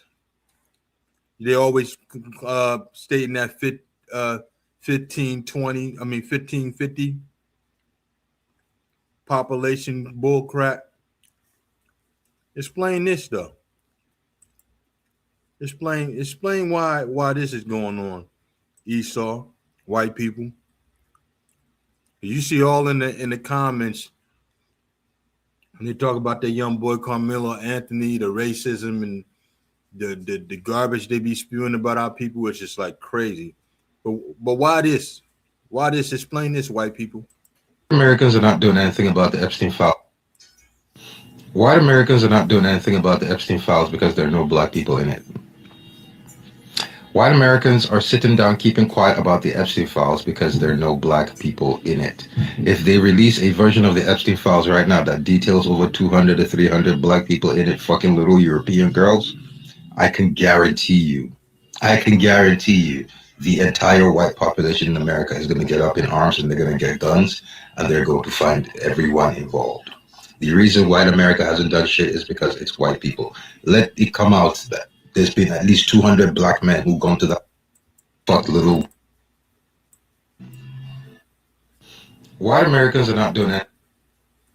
We all know it's true.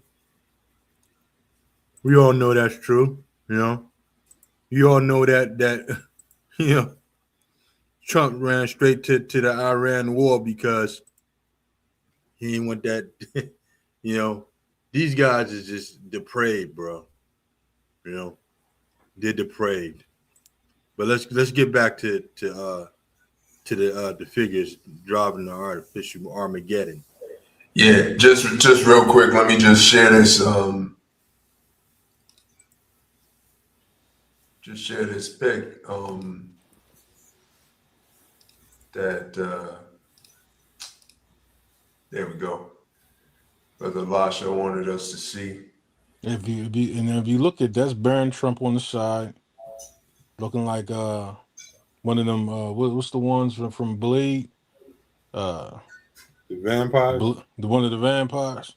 And then that's his wife right there. Supposedly she's holding the Bible. Trump doesn't have his hand on. A lot of Christians was mad on that because he didn't put his hand on the Bible like other presidents, even if just to go along and get along. But you notice, look at his wife, how that hat covers her eyes. Even when you watch the video of it, you can't really see her eyes. It's almost like she's in complete darkness. Have you ever looked at that woman on TV, or just in general? Yeah, she related to them entities, man. Mm-hmm. Point blank. Look how she move, how she look, her facial structure, them eyes though. If she probably related to Medusa and them, because if you look at her eyes, man, she'll get you, man. She ain't good. It's not good with her. She evil, man. I'm not saying that to be funny. Y'all don't humor me. Y'all wrong. Y'all need to get saved, especially you, Elias, y'all. But y'all other two, y'all know better. But it goes with what you're saying though, because what did the Israelis do in Lebanon? They had Operation Eternal Darkness. If you look at her, if you look at the hat on her head during the inauguration, and she's the one holding the Bible. Think about this. Look at the symbolism. What that would mean. He never touches it. Because basically she's in control. This is to project that she's in control, or that the demonic force is in control. The one holding the Bible, their eyes is in complete darkness. The Most High wants you to have eyes that you can see and ears that you can hear. She's the one holding the book. Look at the one hand on her. It looks like it's completely black, like it's a damn demon's hand. Yeah, I didn't alter that image or nothing like that. I took that right off the damn TV screen. I think she had on gloves, and then she took off. I don't care what she had on. I'm saying, that she's portraying a damn. No, the reason I'm saying can't see her eyes at all. Yeah, I don't think that the picture was altered at all. I think she actually had on a glove. You know, that hand under the book. Right, I get what you're saying. I'm just saying as far as how it projects. You look at her eyes. And I've seen the movie before. I can't remember what it was called. I think it was Pan's Labyrinth. And one of the entities in it had like a hat on it, covered his eyes.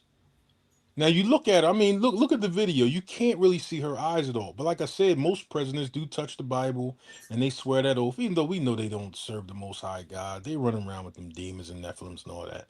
But I'm talking about what's the message that's being seen by people who see it. Most of those presidents, when they get inaugurated, I believe they have a red tie on, but I gotta go look back into that. But you see her eyes are covered in complete darkness, but she's holding the Bible, showing that she's spiritually blind, and that the one that's spiritually blind is in control of the one who's supposed to be leading.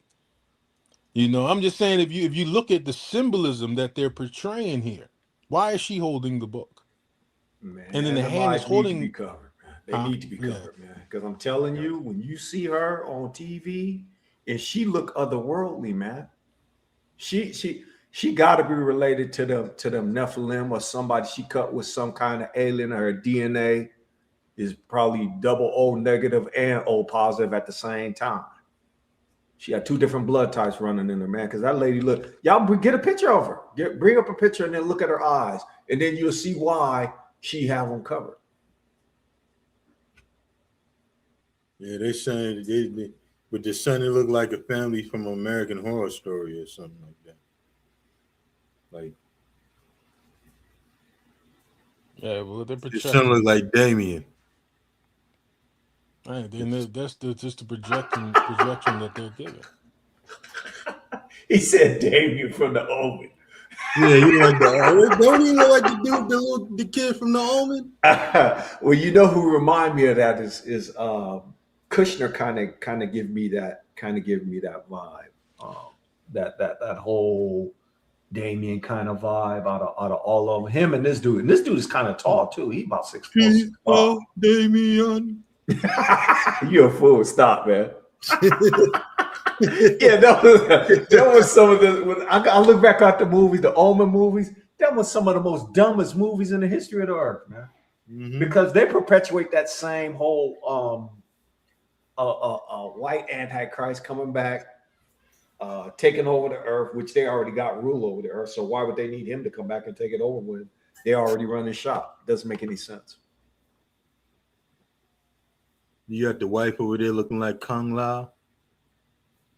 Yeah, but like I was saying, if you look at her hands, even you can see the ring under this so-called glove or fishnet glove. I know somewhere with a fishnet glove. I'm just saying that if you look at how her hands look, they look demonic. You see her fingernails, you see the blackness in her hand. Whether it's a glove or not, it's what it's supposed to portray. Mm-hmm. You know, she's void of light, she's void of sight. She's holding a spiritual book. The one that's supposed to be touching is the one who's supposed to be leading the nation. So I'm saying everything they do, nothing is happenstance or by mistake. They're projecting you the type of leadership that they're about to bring in, the type of darkness that they're trying to spread on the earth, you know. And it's more occultic than political. What's the other book she holding along with the Bible? I don't know, but a lot of times they'll separate the New Testament from the Old Testament. They have New Testament Bibles out. This is only an assumption. I can't say that's definitely what she's doing. I know she got 2 books there.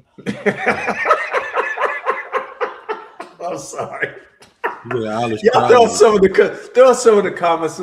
Mark B. Fitness need to get saved. Umayyad Bot Yakita need to get saved. And all y'all making comments. Winston Robinson, all y'all need to get saved because y'all wrong for saying that to that woman about that woman. Father, forgive them. They know not what they do. Rosemary's Baby. The Adams Family. Hey, shalom beyond the chat, by the way. They can't help but show who they are, you know, and what they're up to. But no, going back to Banya's point about that book. What is that book on top of the Bible?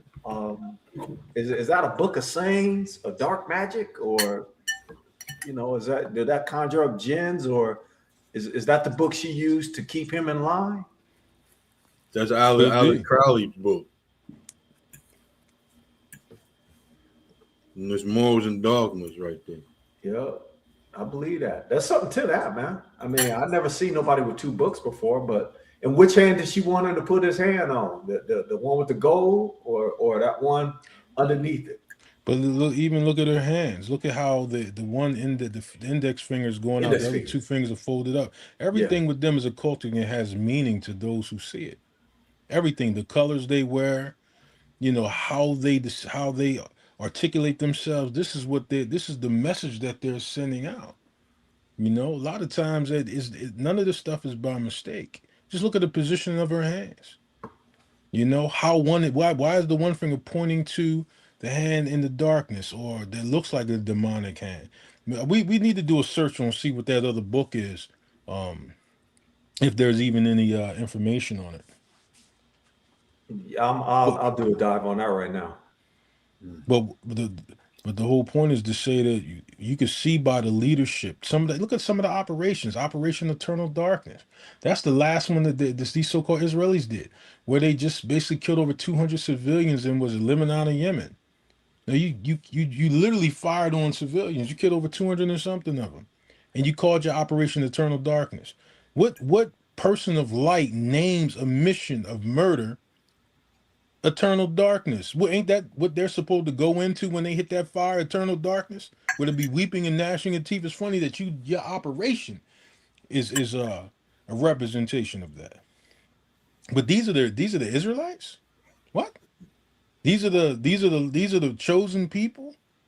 Everybody knows that's a sham and a lie. That's what, and it's another thing too. Even with the AI or the Legos videos that Iran been putting out, you notice that they use a black man's rapper's voice to disseminate those videos. They're allowing us to be their voice in them propaganda videos.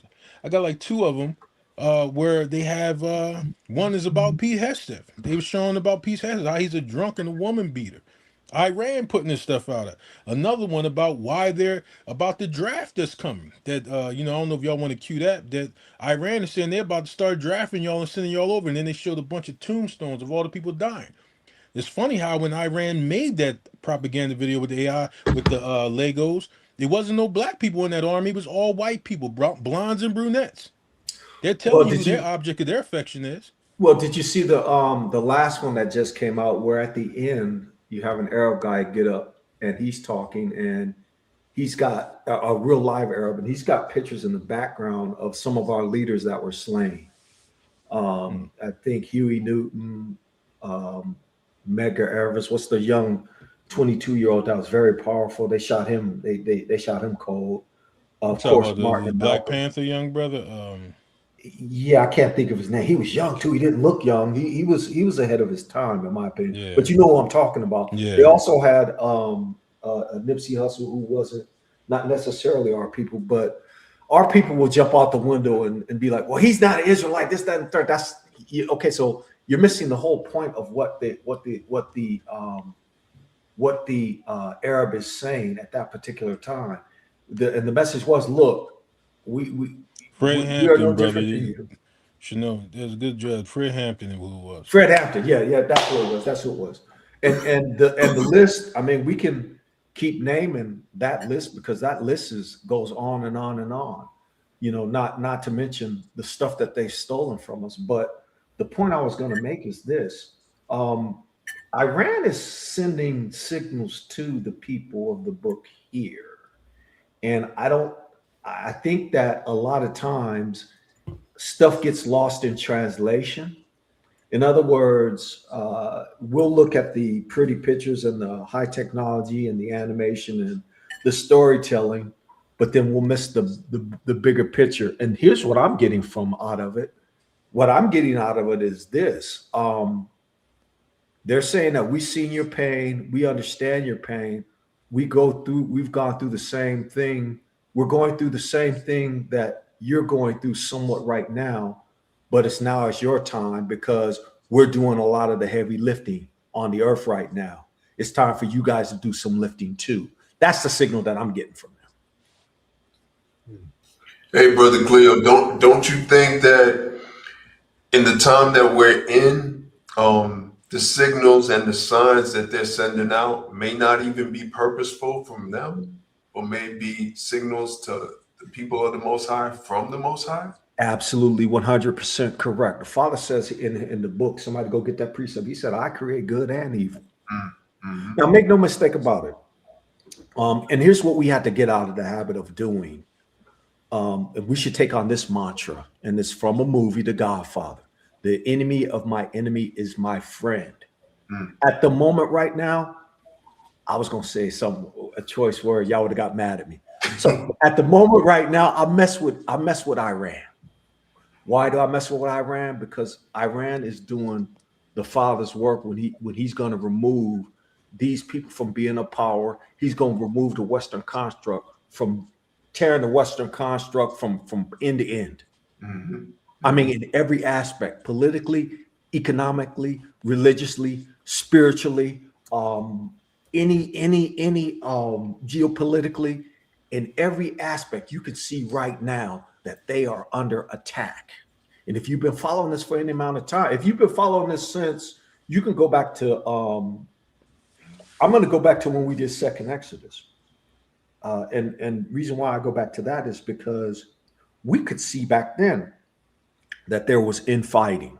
And I think we may have been one of the first people to mention that, hey, you know what? There's infighting amongst this group of people. They may seem to be aligned, but as soon as they get a chance, they'll stab each other in the back. Now, have you noticed that Trump is talking about, I'm going to pull out of NATO? And NATO is like, well, you could pull out of NATO. We over here doing our own thing. Matter of fact, one thing that you have never seen on the whole earth is anybody criticizing the nation of Israel. Now, everybody taking shots at him. Everybody. You had the leader of Pakistan recently say that, hey, you know what? What you guys are doing is wrong. You guys are a cancer that needs to be removed from the earth. A nuclear head of state just said that. So everybody should be taking notice that the father, and you're right, brother, the father has given Iran the lead into turning the whole Western construct upside down, and for whose benefit, though? Because as we believe and as we teach, everything that happens on the earth is for the benefit of his people. And if you have the people wrong, your eschatology is going to be wrong. I see it, Jeremiah 51:11. Banya, can you read that, please? Make bright the arrows, gather the shields. The Most High have raised up the spirit of the king of the Medes. Stop right there. Stop right there. Now, if you say the Medes and the Persians, we say that they're the same here. But if you say that he stirred up the spirit of the kings of the Medes, that's the entity over them. And you guys always here's talking about entities running shop, entities over areas, entities doing things. Iran's fooling with gens. Iran doing stuff has created a military doctrine that people are going to be studying. When you study war, this is going to be at the top of the list along with Hannibal and along the other great generals as well. This is going to be right up there because what they have done to the United Snakes of America and those bases that are overseas, and what they are currently doing to Israel, nobody saw this coming. Nobody saw this coming. Keep reading. For his device is against Babylon to destroy it. Stop right there. Stop right there. Just stop right there. Stop right there. They got Babylon right now. Babylon is doing this. Babylon is saying, okay, we had $7 billion of your dollars, Iran, that we sanctioned, that we took from you. Here, your money back. Oh, you wanted to include Lebanon in this current ceasefire, which we know what it is, just a retooling so they can start fighting again. Okay, we're gonna make Israel stop bombing Lebanon so that y'all can come to the table. Oh, you want to control the Strait of Hormuz? Oh, okay, Donald Trump continues saying that he gonna bomb, but who's really controlling the Strait of Hormuz? Oh, you want all sanctions lifted? Okay, we can talk about that. Oh, you want reparations for all the stuff we done destroyed? Oh, yeah, we can talk about that. Oh, the 10-point plan that you put forth? We're going to talk about those 10 points and forget about the machinations that we had, because we need to take care of you. Now, why did it take Iran to bring this forth? It's because this is what the Father, according to these words right here, bring it forth. Read the rest of this, please. For his device is against Babylon to destroy it, because it is the vengeance of the Lord, the vengeance of his temple. So the Father had already had these people marked and fitted for destruction. So you cannot weasel your way around this. You cannot get away from this ass whooping. This ass whooping is biblical. Go ahead, bro. No, I just wanted to, brother, can you put the last part back up real quick? I just want to ask a question. Who, when it says the vengeance of his temple, who's the Most High's temple? We are. The book people. The book people. See, it's easy to sit back and say, oh, it's talking about what happened in 70 AD. It says, ye are the temple of the Most High God. And it says, who destroys the temple of the Most High God? What would the Most High do? What did Paul say the Most High would do if you destroy the temple of the Most High God? You should be destroyed. You should be destroyed. So the vengeance of his temple is because the Most High dwells in us. It's not talking about the one that Harad erected for some of his people and some of the faction of our people who turned away. We're the temple. It's the vengeance of his temple. We are his temple.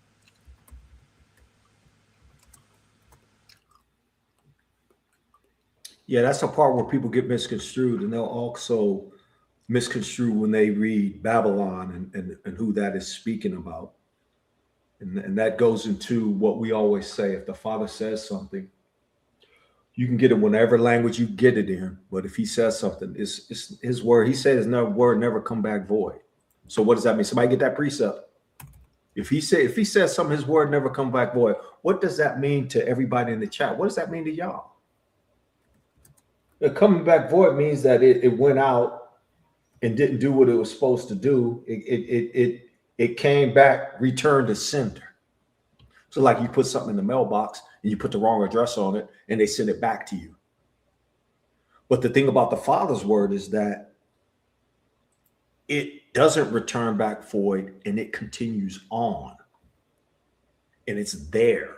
If you could tear open the spiritual realm, you could probably, if you could understand frequencies, you could see his words and what he said from time before. Somebody read that precept, and Elisha, you can break it down. I'll read it. Says, go ahead, bro. You read. Isaiah 55:11. So shall my word be that goeth forth out of my mouth. It shall not return unto me void, but it shall accomplish that which I please. And it shall prosper in the thing wherein I sent it. And the Almighty said, it was out of the mouth of Paul, he says, all things work out for good according to those who love the Most High according to his purpose. The Most High is going to prosper all the prophecies that he spoke regarding his people. 400 years will be accomplished. We will come out with gold and silver. He will return us back to the land a second time. He will fulfill his covenant. He will put us under the bond of the new covenant. He will plead with his people in the wilderness. He will destroy the nations with fire. He will stir up the Medes. Everything that the Most High said would happen is going to happen. How do we know that? Because everything the Most High said would happen up till now has happened. The Most High has not spoken one word that he has not accomplished. Bro, grab up Psalms 89:34, I believe it is. And while you grabbing up that, grab up that precept where he talks about the more sure word of prophecy. 89:34? I believe it's 89:34 if you don't mind. All right. This right here, when we say AI Armageddon, if the Christians are telling us the truth, their revelations and all the things happening in the Bible is about Christians, then all the promises the Most High made to the Israelites, he changed it. He changed his mind. Read that. Psalms 89, verse 34. My covenant will I not break. Yo, he will alter. break. My covenant will I not break, nor alter the thing that is gone out of my lips. So us going into captivity for 400 years, he altered that. Us being him destroying the nations who brought us into captivity, he altered that. The coming out with your gold and silver, he altered that. He broke that covenant.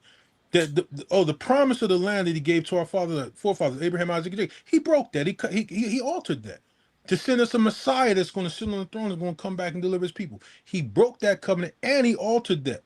For you to believe Christian view of Revelation, you saying the Most High not only broke his covenant, but he altered everything that came out of his lips. But the Bible says, my covenant I will not break, nor alter the thing that's going out of my lips. What did he say he would do regarding his people? Now you got to ask yourself, did he break that covenant and then he alter all the promises concerning them? What was the other one, Brother Cleo? I put it in the chat. It's 2 Peter 1:19. And then find that precept where he says, I am the Father, thy Elohim, I change not. And he ain't got no reason he got to lie to nobody neither. Why, if you the creator of all, you gonna say, oh, I said this and my word is already out there. So I'm gonna change it now. I'm gonna make this rapture doctrine, and then we gonna all be Christians. Huh? That's from the pit of hell, basically. Malachi 3:6. For I am the Most High, I change not. Therefore, ye Stop right there. sons of Stop right Jacob, there. I'm the Most High. I have changed my mind today. I Like change Lippy and not. them, you get paid Tuesday, and I'll pay you Tuesday for I all them change hamburgers not. we ate. No, you made that up, brother. That's what Bible you reading out of? You're not reading out of the King Malachi. James Version. That's your own. That's one of them Negro Bibles. One of Israelite Bibles. Malachi chapter 3, verse 6. For I am the Most High, I change not. Therefore, ye sons of Jacob are not consumed. So that's they are consumed. It says, bro. I think you misread that. They are consumed. No. Jacob is consumed because the Christians now got the prophecies in the promise. That's not what it say, bro. Now, not consumed. Not consumed. Oh, my bad. Okay, so hold up now. Does this precept would since we going into this somewhat, does this precept would who Mashiach came for? Because the Father say he has not changed, and he said he chose the book people amongst out of all the nations of the earth, and then Mashiach say who he came for. That's Matthew 15:24. Mashiach, so what's the sure word of prophecy, brother Clear? What's that more sure word of prophecy? 2 Peter, I read 2 Peter 1:1-19. We also have a more sure word of prophecy, whereunto ye do well that ye take heed. In other words, listen to what the past prophets of the past were saying, and listen to what the brothers have been saying today, because the brothers have been saying today really what was written aforetime, what the Father said was going to happen. Exactly what I believe the sister Winston Robinson 4469 said. It's just a distraction. The Persians are biblical. You know how this war will turn out. We have the more sure word of prophecy. We're the only ones on the whole planet that can decode this book because it was given to us. Matthew 15:24. But he answered and said, I am not sent, but unto the lost sheep of the house of Israel. No, that's not what it says. You reading from one of them Israelite books. It really says, I am sent only to the Episcopalians and the Christians and the Catholics. And that don't include the Muslims. I'm only sent to white nationalists. From the Gospels, Matthew 15:24. The good news. But he answered and said, I am not sent, but unto the lost sheep of the house of Israel. Nah, bro, it really don't say that. It really say I'm sent to the Vikings so that I could take y'all to Valhalla.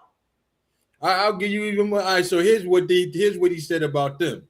15:26. But he answered and said, it is not meet to take the children's bread and cast it to the dogs. So there's the distinction. Didn't we just have a conversation last time about how I let my dog sleep in my bed, sleep at my table, kissing on you? Yeah, I spoon feed him baby food. Yeah, I do all that stuff for my dog. So why is it not a doctrine of hate when Jewish people call Christians goyim and say that the church are fools? Why is it a doctrine of hate when we read the prophecies word for word, verbatim? It's a doctrine of hate. But why is it that the Jewish people can get all the money from the Christian denominations, billions and billions and billions of dollars a year? Even they had recently one of the high officials said that the Christians need to donate 10% every week to the Jewish people. That was recent. Yeah. But the Jewish people say that Christ is where? The Jewish people said that the white nations is going to get ruled as dogs, and they're goyim, and they're going to be slaves. They could teach all that and get all the Christian denominations money, and nobody cries about it. No pastor brings it up. Send all your money to Israel after what they say, but what we say is a doctrine of hate when we read it word for word. It could have something to do with the and this is what I believe, and it's not just a new occurrence, but I believe where the Bible says life and death is in the power of the tongue. I believe that the reason why they always want to shut you down is because the power with which you speak with. you'll notice that when we speak is different. You can look at Malcolm X and you can look at King. You can look at Khalid Muhammad. You can look at all of our so-called black leaders, our Israelite leaders. And when they spoke, the earth literally shook under their feet. And so I think a lot of that has to do with why the hidden ones stay hidden and remain hidden, because if we were ever to get out, which we are slowly but surely, but if we were ever to get out in mass and start proclaiming what is ours openly in the open air, whether we're here on YouTube, whether we're walking in the park, whether we're having a one-on-one conversation with the Father, whether we're in our closed doors, behind closed doors, if we were to do that, we would shake the earth. Because make no mistake about it, everything revolves around us, not anybody else. Go with brother, just clearly, just say, can you read Mark 1:22? Because we've heard this before. Remember when they say how we speak, brother? Get Mark 1:22. We'll show you what their problem is. Same problem they got with our Lord. I get it. Mark 1:22. Mark 1:22. Read that. You see it? Yeah. The book of Mark, chapter 1, verse 22. And they were astonished at his doctrine, for he taught them as one that had authority and not as the scribes. See, they got a problem because we teach as ones that have authority to speak what we saying. But we read word for word. You know what's interesting too? They always try to seem as if though they're so much more intelligent than us, when their doctrine is not even consistent to what's in the scripture. When you see Israel being delivered, you don't never see them spiritually delivered because of some religion. There's always an antagonist involved, and they're always physically delivered out of the hands of those people. But the Most High, man, is not one without a sense of humor also, right? Because the Most High gives them a chance, even though you can see that they're not even deserving of it. Look, you'll see like in Jeremiah, right? It gives them the prescription of how they could be accepted. But the Most High also shows you that, look, these people, they're not going to be accepted, right? It says, thus said the Most High against all my evil neighbors, right? So the Most High saying he's not speaking in the sense of like he's talking to somebody righteous. He's not talking to somebody that would choose the right path, right? Against all my evil neighbors that touch the inheritance, which I have caused my people Israel to inherit. So we talking about the covenant. We talking about everything that the Most High gave us, right? He's talking like you evil neighbors, you people that want to have something to do with what my people are supposed to inherit. He said, behold, I will pluck them out of their land and pluck out the house of Judah from among them. So that's what's going on right now. That's where we are now. We've been plucked out of the land, right? And now he's plucked out the house of Judah also, right? He said, and it shall come to pass after that I have plucked them out, I will return and have compassion on them, right? So the Most High is having compassion on us. So what happens before though, right? No. No, I'm talking about the Bible don't say after, it say before, don't it? No, it say after. No, bro. You sure about it? Can you read that again? It says before.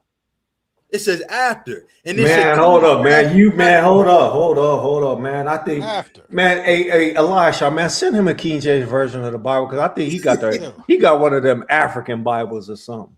Man, stop reading from the Africans, man. So, because this is the problem, brother, is that the church this is why the church believed that brother over in Africa. They don't believe Africa for nothing. They don't go to Africa to get nothing but to steal resources. But when he had the African dude talk about the rapture was happening, all the churches waited with their bags packed. They sold their goods. All the American snakes sold their goods because some dude in Africa said, yeah, God told me the rapture was happening. Mm-hmm. Y'all was cool with that. But when we tell you that certain things ain't going to happen until after the Most High get y'all the hell up out of Dodge and bring us home, like the Bible said. See, but they don't believe the Bible though, bro. They create their own doctrine, which is why you see all the things that they give out, the things that they present. It's never biblically according to what the Bible says. You know, it's never consistent to what the scriptures say. You know, you show white Jesus, you go in Revelations, Jesus got he got hair, wool, and bronze skin. Well, I'll tell you what. But then you that the color of Mashiach don't matter, right? But what do they say? How can you tell an antichrist?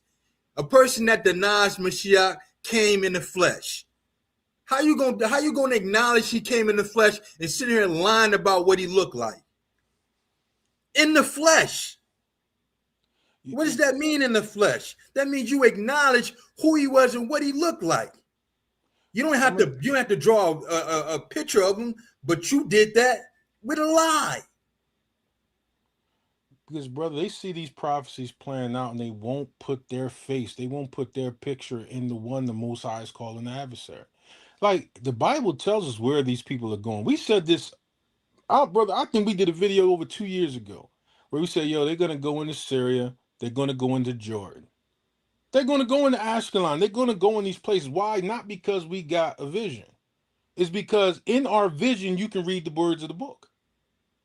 We actually got eyes to see we can read the words that's written down. We're not the ones saying we're Elijah, any of the prophets that the Most High sent back to talk to the people. Read the book just like all our other brothers do, Israelite brothers that read the prophecies. That they're going to take their behind in Ashkelon. They're going to take their behind in the Jordan. They're already in Yemen and Lebanon. Where do you think they're going next? And, oh, my bad. And just in case you got a bleeding heart for Ashkelon, just got a bleeding heart for Jordan. The Most High's purpose to get them the hell out of Dodge too. Do me a favor, bro. Do me a favor. I want to read this again, bro, and I want you to expound on it. You know, we all speak the same things. So I'm gonna read it and I want you to expound on it. Jeremiah 12:14. Thus say, just stop me when you want me, when you're gonna expound. Jeremiah 12:14. Thus said the Most High against all my evil neighbors. Now stop right there. All the land that the world has a bleeding heart about is in territory that belongs to us. Believe it or not, the fulfillment of the promise from the Euphrates to the Nile belongs to us. So whether you're talking about the Palestinians, the Syrians, whether you're talking about those who reign in Jordania, all those people are evil neighbors. And even Esau, those operating in Saudi Arabia, they're in land that don't belong to them. They've expounded their borders. And we did a lesson on that, talking about how Moab went into the Gaza Strip. They went into to Ashkelon. They went into land that don't belong to them on this side of Jordan and the other side. So the Most High is talking about all of them that reside in the land is going to get ushered out. Go ahead, bro. All my evil neighbors that touch the inheritance, which I have caused my people Israel to inherit. If you're not claiming to be of the 12 tribes of Israel, that none of that land belongs to you. I'm talking about from the Euphrates River to the Nile. All them people that you're crying about, all those people that got a bleeding heart all over the earth, even the ones that so-called Iran is propagating that they're fighting for, got to get the hell up out of Dodge. Because believe it or not, the inheritance the Most High gave to us was long before the land was settled. If you go into the book of Jubilees, when Canaan decided to go into our land, these lands that they occupy, Esau and Moab had a land that belonged to them that we were not allowed to touch with. We're not within our borders. Esau lost that land because he went into our borders. Go ahead, bro. Behold, I will pluck them out of their land and pluck out the house of Judah from among them.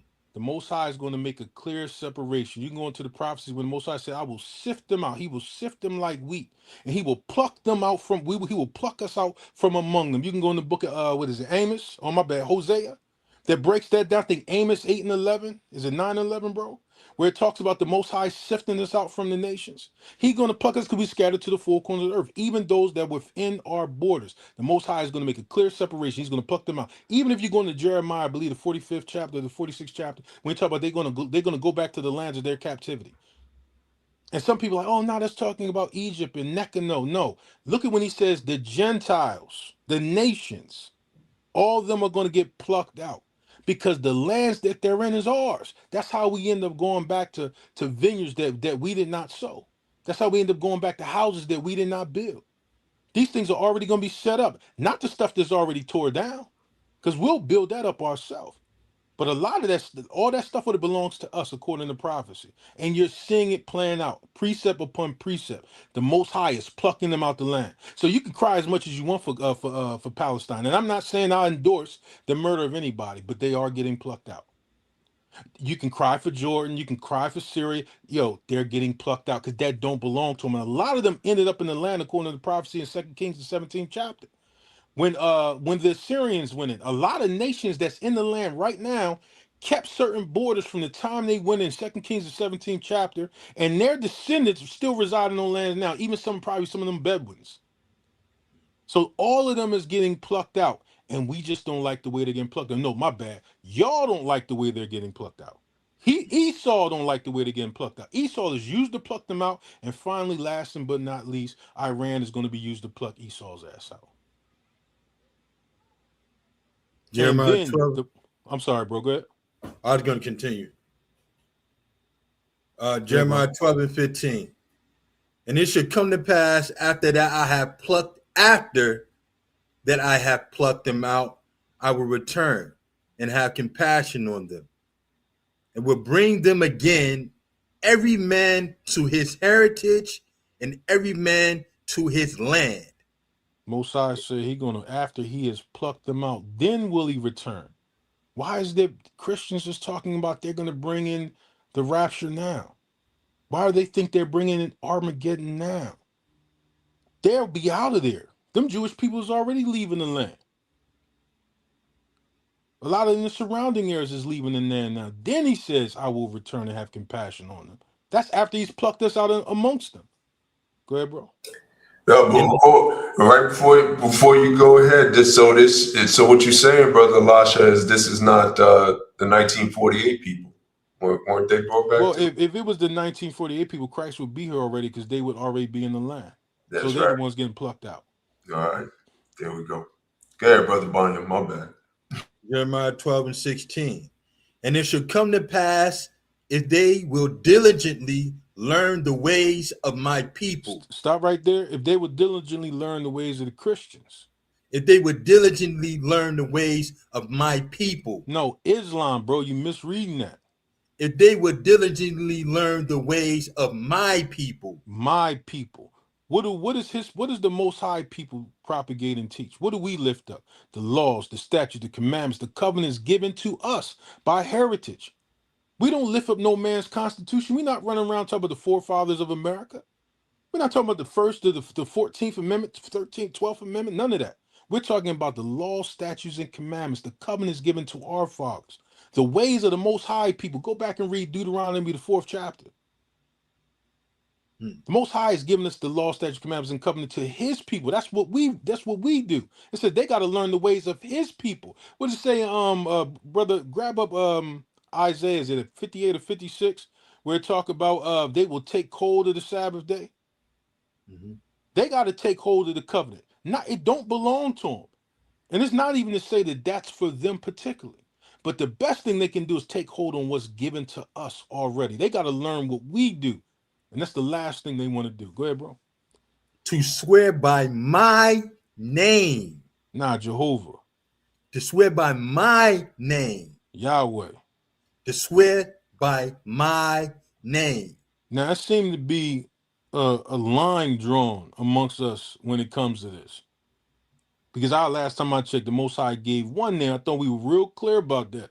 And I know we're not going to go down that road, but there's only one name he gave. It wasn't two. Wasn't no, hey, man, it wasn't no takesy backs. I know when we was little kids, we used to be like, we used to cross our fingers and all that, and we did the takesies back. I know we feel like the Most High did that from Exodus 3:14 to 15. He's like, man, takesies. Had my fingers crossed. But it was only one name he gave. Go ahead, bro. To swear by my name, the Most High liveth, as they taught my people to swear by Baal. Hey, bro, there's only one name that's synonymous in connection to Baal. There is no name given in Exodus 3:14 and saying that name in his Ashereth. What is his name, bro?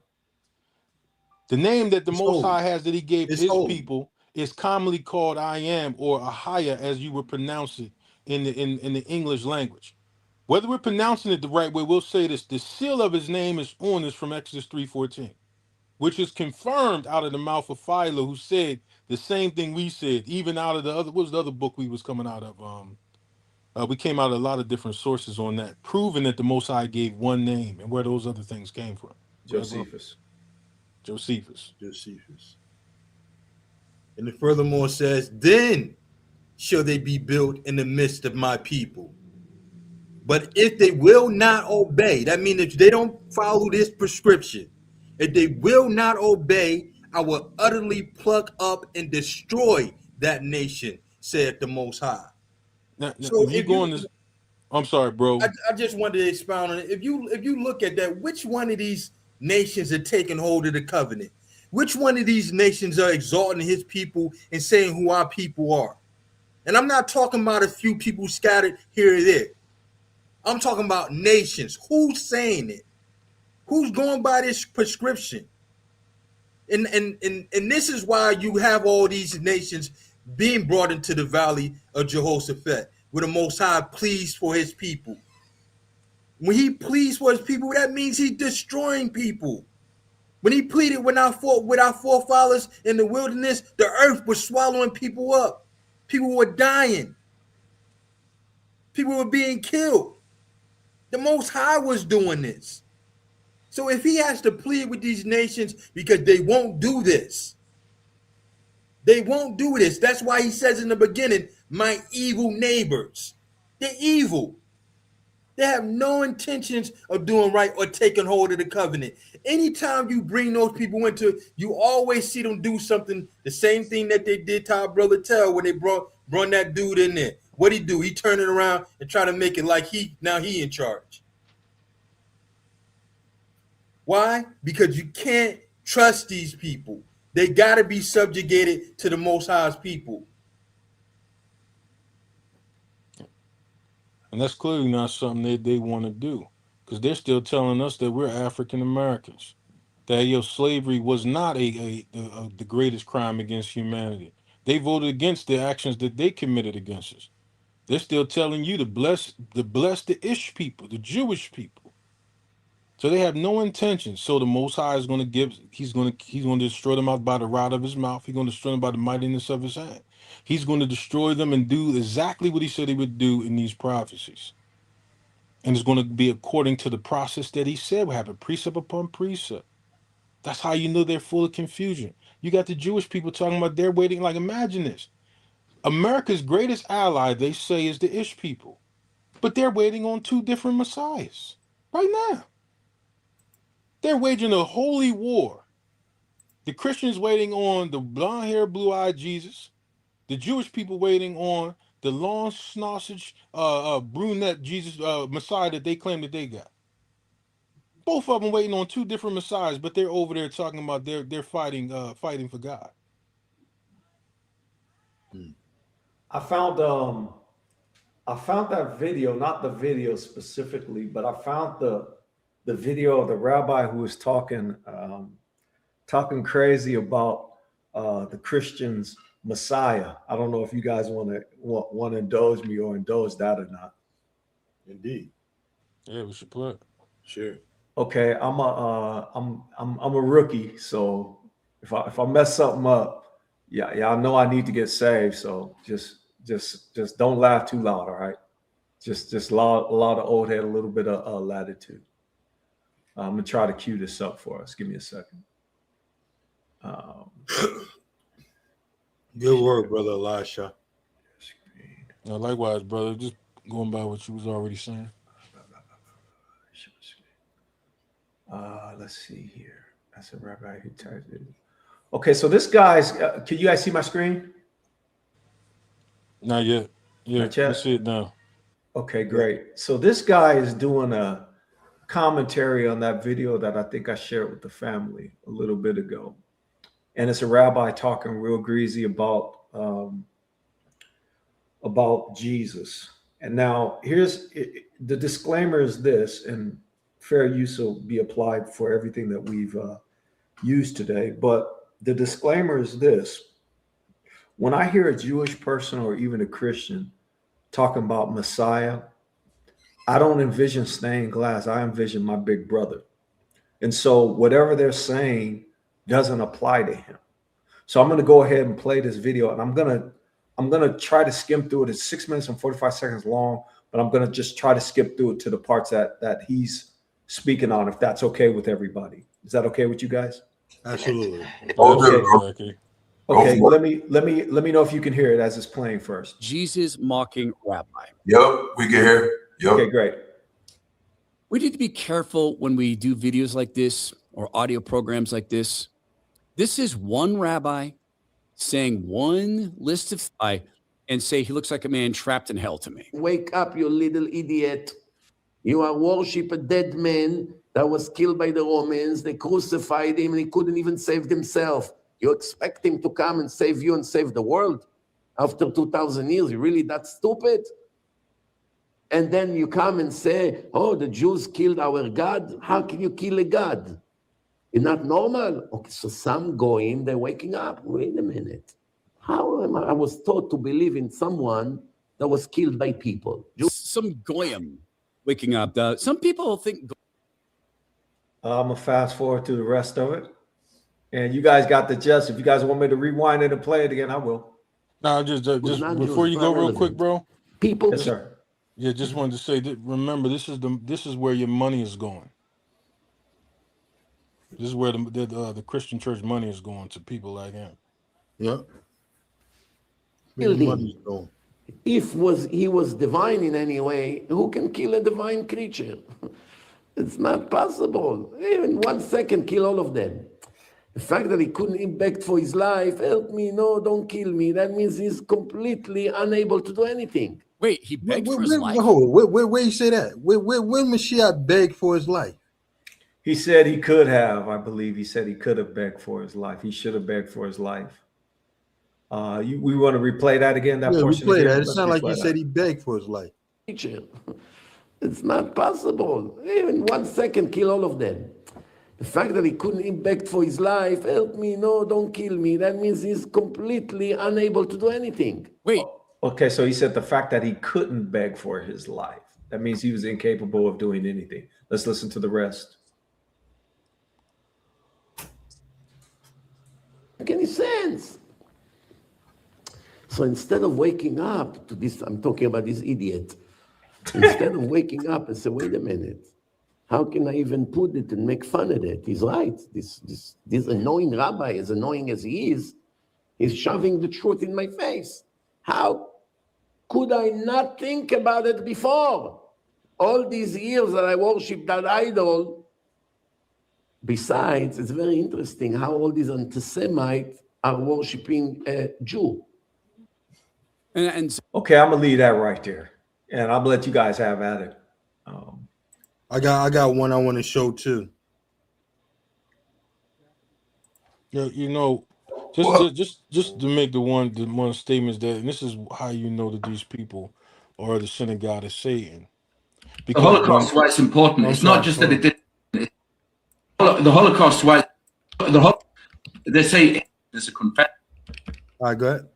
I was just going to make the statement that you go into the book of Joshua, and Joshua chapter 5, he goes up, he says, there was a man standing, he was like, was he for us or our adversary? He said, nay, but it's captain of the Most High host in my hand. And he said he had a sword in his hand. Now, the Most High's angel, when he has a sword in his hand, we always look at him as if he's going to take that sword and he's going to cut a person. But when his sword is out in your favor, what it means is this is no equivalent. It's the equivalent when somebody's in a boxing match. And the person, you have people in the boxing match, it's 100-degree weather, say the Thriller in Manila. And Ali and George Foreman, right after the match, after he knocks out George Foreman, Ali collapsed. He had just enough energy to win the match. When the Most High's angel sword is for us, you don't know where you're getting the energy from. You don't know where you're getting the power from. You have just enough to win. That's what it's talking about when you're talking about the Most High is on your favor. Most High ain't got to fight nobody's battle. The Mashiach, the king, he ain't got to lift a sword. He said himself, he can in any second. His father sent 12 legions of angels. He didn't have to stay on there to redeem his people, but he didn't come to redeem them ish people. So he don't understand it. He don't know the covenant that we broke, or even understand the covenant we broke. So it was not a matter of whether does he need to get down or not. He stayed there for us. He literally said the words. He got on that cross or on that tree. So he could redeem the Most High's people back to himself, a perfect land. But never think in a million years that they would ever understand that, because the Most High sword in our favor always gave us what we needed to win those battles. So the Mashiach would never have to beg whatsoever for himself. He had all he needed in the Most High to go through with everything till it was fulfilled.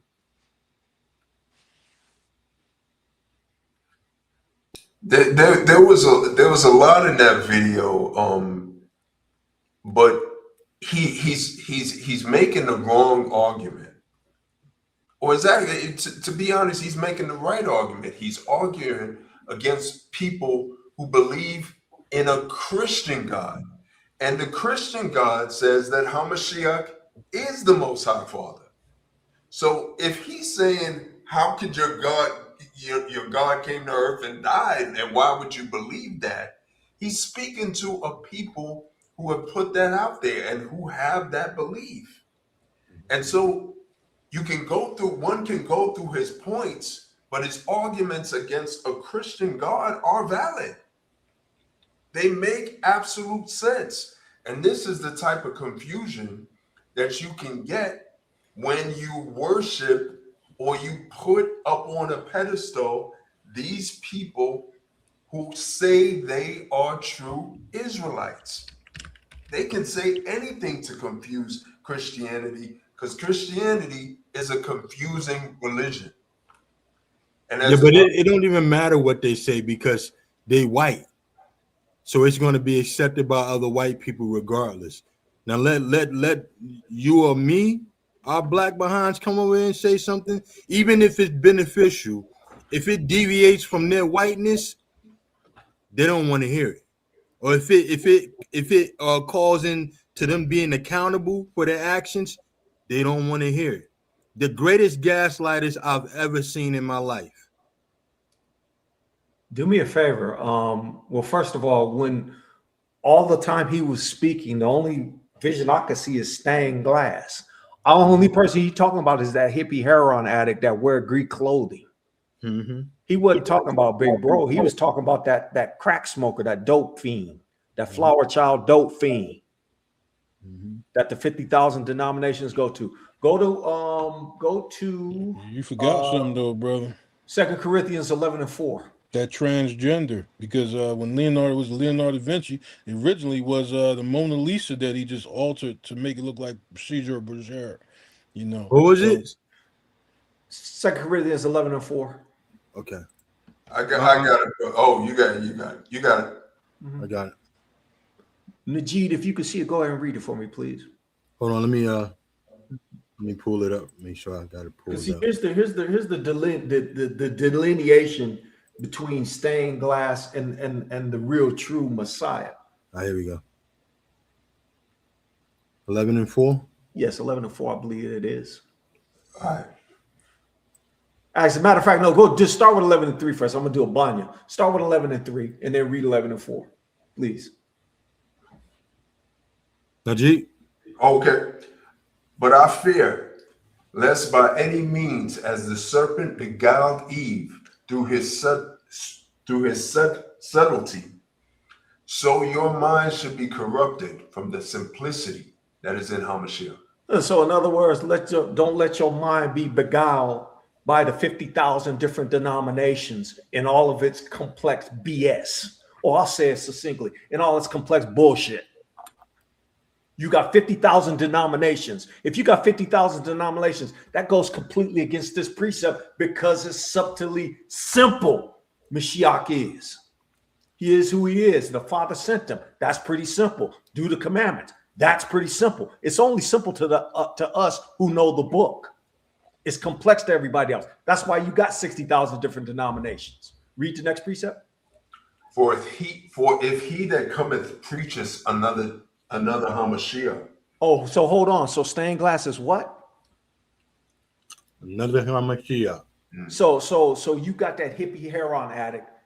What that rabbi was talking about. The rabbi was succinctly talking about another Mashiach. He wasn't talking about our big bro. Read the rest of that precept, please. For if he that cometh preacheth another Hamashiach, whom we have not preached. Stop right there. So they was preaching who? They was preaching about Big Bro that was walking the earth with them. Because they saw everything that he was doing, everything that he was, the full embodiment. And he said that he did not come in his own will. He came to do the will of who? The creator of all. Keep reading. Or if ye receive another spirit. White nationalism is another spirit because they hate everybody and they believe that only them and them alone can inherit salvation when salvation is only given to who Big Bro said it was given to. Big Bro said, I am not sent but to who? The lost house of Israel. And then what do they call him? They call him the kinsman redeemer. You can't be redeemed unless you related to him. Ain't that what kinsman redeemer means? Yeah. Keep reading.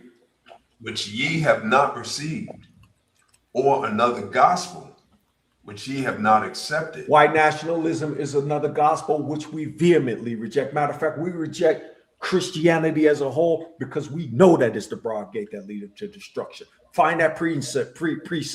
Now, look at this. If you look at the Iranians and they speak, and you look at these liars that talks, every time they speak, a lie come out their mouth every second that they speak. Who is the most noble? Who is the most trustworthy? Who is the most true? Who is doing everything that they said they were going to do? If the Iranians say they're going to do something, they do it. If the United States say they're going to do something, they lying. Trump tell a lie a second. Read the rest of that precept, please. Ye might bear well with him. You might bear well with him. So in other words, you can find that precept where it said, lead them alone, and then it may be well with the righteous. I got a question. Go ahead. What does the word gospel mean? I'm gonna leave that one alone. It means that it means if you confess with your mouth and believe with your heart, thou shalt be saved. That's the good news that he came to save everybody. It's good news, right? So here's the thing, right? When we talk about good news, the people that needed the good news were the people who had bad news. The people that had fell from the Most High. The people that the Most High had scattered. The people that the Most High had rejected because of them turning away from him. These people that came and started ruling over Israel, the Romans, the Greeks, they had a pantheon of gods that they attributed to this success. They didn't come in there like when we see the Gentiles come in, and those were scattered Israelites. The Romans had no reason to believe on another God. They attributed the success of their kingdom to the gods that they were already believing, to that pantheon of gods, to Zeus and Jupiter and all those other gods. They attributed the success of their kingdom to them. Our people were the ones in need of the gospel, in need of good news, because our people were the ones who had fell away from the Most High. Bro, grab that precept in 2 Kings to go with what you just said. I think it's 2 Kings 17:34, I believe, 41. 2 Kings. Go with 2 Kings 17. Okay. It says they feared the Most High, but worshiped their gods. Here it is. 2 Kings 17:33. They feared the Most High and served their own gods after the manner of the nations whom they carried away from thence. So they feared the Most High. Why? Because the Most High was sending lions. It said that they didn't know how to serve the God of the land, which was Israel. So they brought in the Levites, they brought in the tribe of Dan to teach about the God of the land of Israel. Because the Most High was sending lions in when the Assyrians put them in the land. He put many different names. We talked about that earlier. He put different nations in the land that later became what was known as the Samaritans. That's why our people didn't have no dealings with them. We wasn't sure if they was Northern Kingdom or of the tribes that Assyrians brought in the 7th century BC. But it said they feared the Most High, but worshiped their gods. It's the same thing now. When a storm happens on the earth, guess what happens? The natural fear is the one who did it. You can't just attribute it to the storm god that they serve or whoever. They can't say it's Thor So that the natural fears are the one who's actually doing it. But after the fear is gone, guess what they do? They still continue to serve their gods. There's only one God, and there's only one who causes consequence on the earth. So when that fear happens, when something is done on the earth, it can't be attributed to some fake God just because that's who they want to recognize. When they knock their God on the floor, it cracks and breaks. No, the natural fear is of the one true God. But then what did they do after? They turn and serve their gods. And it's the same that we're talking about right here. We serve the one true God. Esau don't serve the Most High God. He's afraid of death and calamity. He's afraid of his own men. And that natural fear, when the Most High is bringing it down, he's afraid. But what does he do? He turn around, he served Moloch. That's what them Jewish people do. They turn around, they serve Moloch. They got stipulations in the Talmud that allows them to worship Moloch and to make sacrifice to Moloch. But there's one God. So if there's only one, I'm asking the question that I always ask every time we come on. And when I go off, I'm going to still ask the same question. Where's the God of the Israelis? And where's the God of white Christian nationalism that pervades and has invaded and taken over the whole, which they already had, the whole of Babylon? Where's the two different gods at? Because we talk about two different entities right now. Where are they at? Somebody get that precept. We always clown that and we make a joke about it, which to me it's hilarious, but at the same time it's a serious question. You guys need to question these people when they talk about the rapture and when they talk about anything that has to do with biblical principles. Okay, so if you believe that, then where is he? When is he going to show up?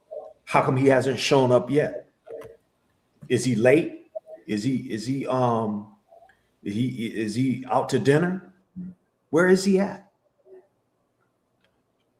And put up what Mary Yah just said, because that's absolutely correct. I'm gonna go back on mute, but that's absolutely correct.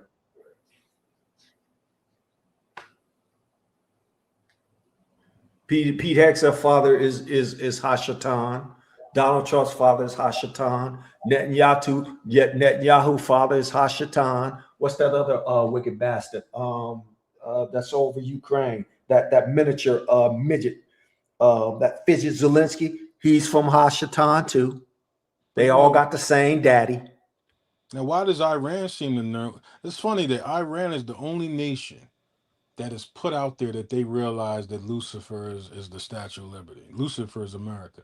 That they're Baal worshippers. Why is he the only one to seem to? Why is Iran the only one putting out there that Hegseth is a Satan worshiper? In their last video they did about Hegseth, they showed he worships Satan. It's funny that Iran is the only nation that's saying anything that all the other nations already know. They're the only ones putting it out there. They're telling you that these people worship the devil. They told you when the war first started that they were Baal worshipers. They had a whole thing where they were destroying these calves or this replica of Baal in Iran, but they had America's face on it. They was telling you. They was the only nation that says they seem to understand like we understand to some degree. And this is just to make this one last statement regarding salvation. It's a difference between salvation and getting mercy. See, the people afflicted by another party, and if somebody comes along and say Christ comes along, they're getting salvation. The judgment on the person who did it can now be looked at different degrees of mercy. Both of them can't be getting salvation. The afflicted and the afflictor can't get salvation. There's a difference between salvation and mercy. And I think that that's what a lot of people get tripped up when it comes to us. Oh, you saying white people can't be saved? You saying Chinese people can't be saved? No, they can't, because they're the afflictors. But what can happen, according if you look at Second Baruch, the nation did not know they was afflicting Israel can get mercy. Scripture's talking about being hid or getting mercy in the day of the Most High's wrath. No, they don't get salvation. They're not you. They're not the children of the kingdom. They're supposed to learn your ways to get mercy. They're supposed to deny their nation and take up what the Most High has taught us to get mercy. Now, their mercy amongst them can be viewed as salvation if they want to look at it like that. But it's only one people, one tribe of people getting salvation, and that's the kingdom of Israel. You can't have the oppressor get salvation. You can't have the one who's stabbing and maiming and shooting, waiting on the same God to save them both. Who's getting saved from who? So only thing he can get is mercy and judgment. And a lot of them won't get mercy because they gave none according to the curses. So Why when we're speaking, do I care about them? Why do I even care about them getting salvation? man, I don't know. Look, No. Seriously, we had these same conversations every time, and I think it goes over some people's heads. But in reality, why do I care about another nation of people? See, this is the problem that we have. When something goes to our mind based on our programming, when something goes to our mind, we immediately try to reject it by saying, "Okay, well, what about these people?" Well, what about them? I mean, they're not my concern. And this is the problem that I have with Teo and them. You're talking about you're sent here for the other people. You cannot find that nowhere in Scripture that you sent to the other nations. When Mashiach told you who to go to, somebody get the precept what Mashiach said out of his mouth. Go to these people, these specific people, because these are the specific people, as Banya just put it, these are the people that need to help. Rome don't need to help. Rome running shop. China don't need to help. China running shop. Iran don't need to help. They just been prepared for the last 3 decades and whooped Israel and the United States ass on their turf. Put up that Omiyah. Put up where this individual Omiyah Bat said they Elohim is somewhere sleeping. The scripture tell you why they ain't getting no mercy and why they ain't getting no salvation. Bring it out. Here it is right here. Bring it out. Let me share the screen. Man, and mind you, we not a haters of nobody. We just telling you as it is written. We only read what's in the book. We can't come on our own accord or with our own goofy interpretations. It got to be that's what the Father says. Period. Go ahead and read, bro. Here's the reason why, and the Most High says it too. Amos 1:11. Thus saith the Most High, for 3 transgressions of Edom, and for 4 I would not turn away the punishment thereof. Because he did pursue his brother with the sword, and did cast off all pity, and his anger did tear perpetually, and he kept his wrath forever. So even at this point, where all these nations acknowledge the atrocities, what does America, Israel, and Argentina stand up and say? No, it wasn't an atrocity. So you feel like what was done to us was right. What you did was right. You kept your wrath forever. You kept your anger and it tear perpetually. Why? Because you fear what we gonna become. That's a powerful ending. That precept is a powerful ending.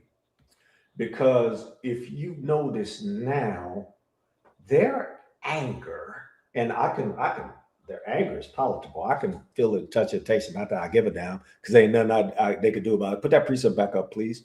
Because that's important, bro. Their wrath. Show me to the end of that. And he kept his wrath forever. Now, if your enemy says that, if the Father says your enemy is going to keep his wrath forever on you, why is it that you would call him your brother and allow him into your safe space? Why would you think that he has any goodwill and intention towards you? I'm not making this up. This is what the book says. It says he kept his wrath forever. It means that he didn't wake up one day and say, oh yes, these are my brothers. The so-called black Christians are my brothers. We should go arm in arm, hand in hand, and we should go destroy Iran, and we should go and destroy the Middle East. You notice all of the faces in these politicians look like Hegseth, Donald Trump, Mike Huckabee, Hagee, and we can get back to the PowerPoint, but they all look the same. I'm not represented there, and Iran knows that. Putin knows that. Iraq knows that. Syria knows that. But all of these nations is saying, okay, we understand what's going on, so we gonna look out for ourselves. So that's what you should be doing. You should be looking out for yourself, thinking about your own kind, and saying, okay, what can we do for our own kind to help our own kind? Because nobody's coming to our help. Yo, brother Cleo. Yes, sir. When you go back to the Egyptian midwives, what did the Most High do with them when they wasn't willing to kill the younglings of Bring it our out. tribe? Bring it out. He made them houses. He made them houses. You look at Iran right now. Iran is operating as a nation at one mercy. What are they doing? They putting out there his people. You know what's crazy? It's funny because we made the statement that how dare they not put us in that first video. They corrected that overnight. They heard us. They was like, "Oh my gosh, what did we do? We trying to get mercy from their God." See, that's how you know when the nation is trying to get mercy. When they start saying, "You know what? We might want to fight for the children of the kingdom. We might want to put them out there." You think that's by accident? You think that's by accident that you've been so featured in all of these videos that the Iranians is putting out? Who was the centerpiece of it? Is that by accident, or did the Father put that in their mind to do that? Father put it in their mind to do it. Same way come on, man. No, we just made that up. We just made that up. We freestyle. Come on, man. We not about the book. We freestyle. Come on, man. Matter of fact, me and you put that in Iran's mind. Me and you did that, Elisha. We did that. Yeah, so that's it's what not they want to biblical, believe, right? huh? That's what they want to believe. Listen, and you know who's mad about that? Who's mad about that? Because think about this for a second. If you know that a war is coming, and notice that has nothing touched unless you take those the explosion that happened in Texas at a Texas oil refinery, and another explosion happened at another refinery, I think. Haven't America that went and talk about they're gonna destroy a whole civilization and ain't nothing happened on America's soil? That don't seem odd to anybody. They are just. Go ahead, bro. Go ahead. No. I'm just agreeing with you. They a lot of their counterparts done said it. They are destroying or trying to destroy that nation because they done ran out of targets to bomb. So now what they're doing is they're bombing bridges, civilian targets, and that's war criminal. Those are acts that war criminal commits. Hegseth is going to get fired. If you haven't heard it from anywhere else, Hegseth is going to get fired. He's going to be made the fall guy for this whole debacle that Taco Trump that got talked into. He done got talked into doing this war. He's the dummy that and his handler is Jared, and Jared is a Jew, a so-called Jew. But Jared, his handler, Jared Kushner, got in his ear and talked him into doing the bidding that Barnea, the head of Mossad, said that it would only take 2 weeks. Mossad lied to Netanyahu, and he blackmailed and lied to dumbass Trump. Trump is an ignorant dummy. But guess what? The Father said he create good and evil, and it's to our benefit.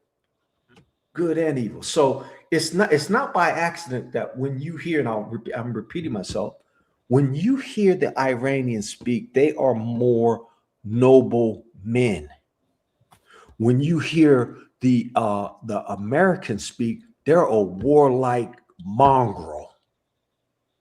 You sound like a dog when you speak.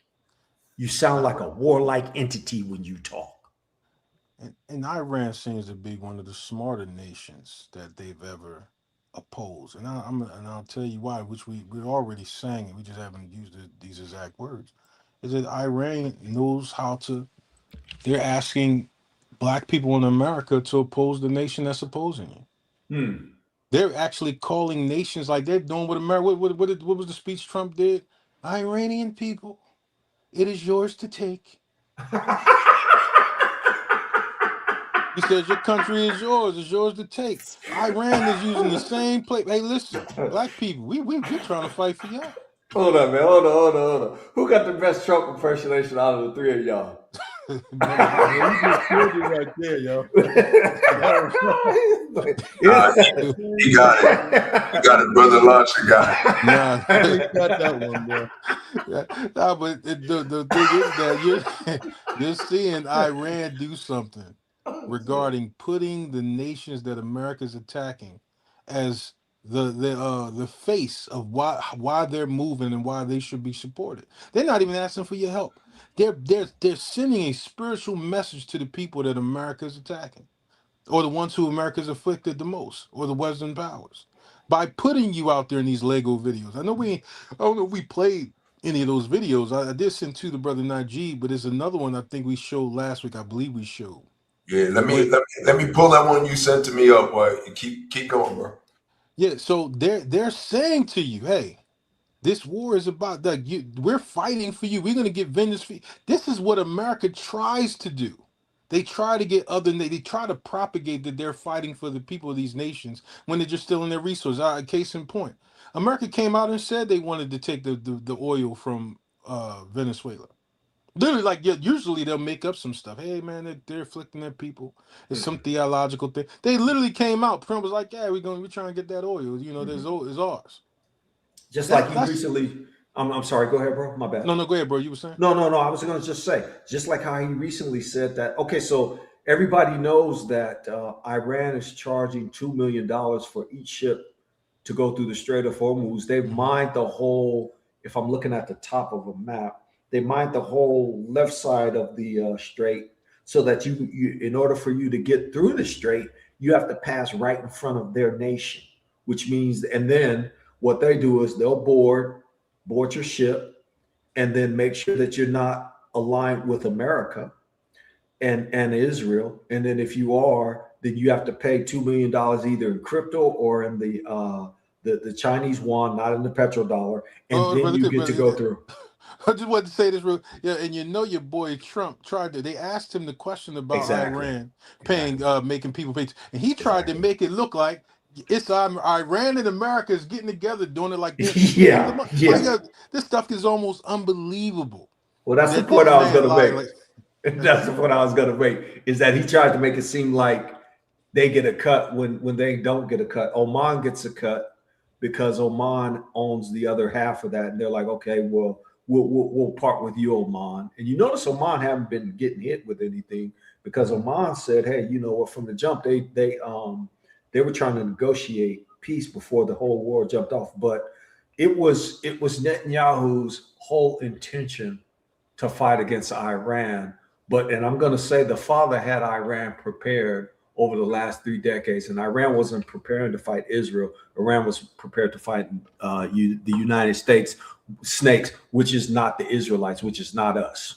Oh, yeah, and Brother Clay, also to go with that, is that they try to propagate that Iran is buying all these weapons from China and Russia. And I know they've gotten certain weapons from them. But I'm going to say this, largely Iran is the one sending weapons to Russia and China when it comes to drones. Iran has been making these drones for years. So 3 decades. Don't give me this crap that they're just getting weapons because America wants to sanction China. They want to sanction Russia to escalate. No, Iran in large part has been selling their technology to them, not the other way around. Not to say they haven't gotten anything from them, but that whole game to make it look like Iran got to get help from everybody, that's just a game to make it look like they're weak, and they're not. Yep, I totally agree with that. Now we can go into the thought that of what you're saying is true, because Russia got Shahed drones from Iran, and now they're able to produce them themselves. But their original batch had came from Iran. Now, this war that's been fighting currently, Iran has deployed, and you guys can look this up, the Mosaic Doctrine, which is a decentralized doctrine. And I think that they've got it divided into 31 self-autonomy, I'll say precincts, for lack of a better term, each one with their own battle plan and their own sets of armament. And so the United States was not prepared for all of their bases to get hit and destroyed opening round. And so to say that the Iranians are brilliant people is an understatement. Number one, they're dealing with them jinns over there, number one. But number two, they are very, very brilliant people. They're so brilliant that the United States and Israel bombed their colleges and destroyed their colleges. But you can't destroy the culture of a people, because education and being very intelligent is part of their culture. Matter of fact, some of your greatest chess players are Iranian, quiet as kept. But the Iranians are brilliant people. Let's go ahead and run this video. All right, y'all ready? Yeah, we ready. Let me know if y'all can hear it. We can hear it. That good? All right, here we go.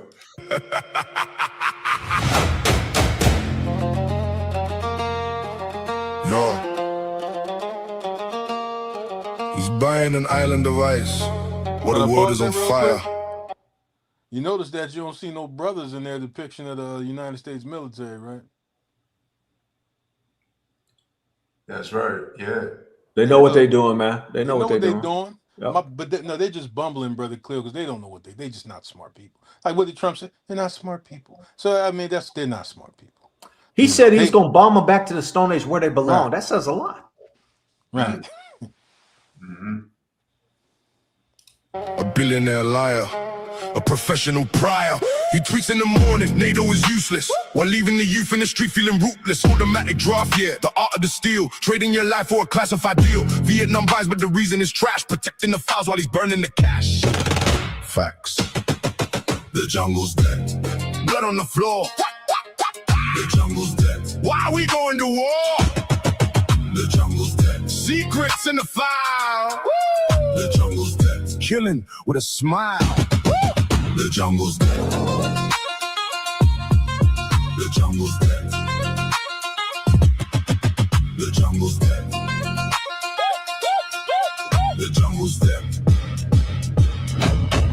100 strikes, 10 minutes, it's insane. 50 buildings down, washing blood in the rain. They call it strategy, I call it a joke. 100 families vanishing in smoke. You call it the law, no, it's jungle survival. Killing the innocent for a political rival. Sky News is laughing, your own people hate you, and even the news starts to underestimate you. Killer. The straight is a chokehold, the vows are rule closed. The weakness of Washington is finally exposed. $98 and the price keeps on creeping, while the mothers of the drafted are bitterly weeping. You're thirsty for helium, you're thirsty for gas, but you're stuck in a war that is kicking your ass. It's the law of the jungle where the strong eat the small, but even the giant is bound to fall. Crash!